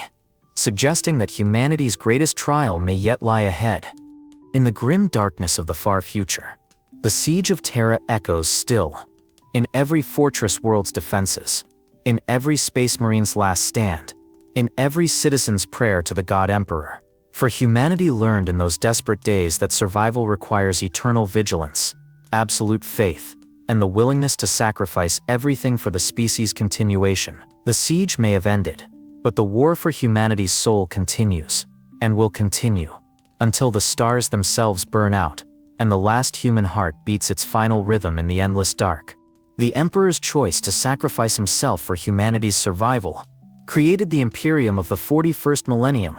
a civilization that has endured for 10,000 years through sheer determination and faith, yet one that has paid for its survival with the dreams and aspirations that once made humanity reach for the stars. Whether this bargain will ultimately prove worthwhile remains the greatest question facing the species, as the Golden Throne's gradual failure suggests that humanity's long vigil may be approaching its end, and the final test of the Emperor's sacrifice may yet come to pass in the darkness between the dying stars.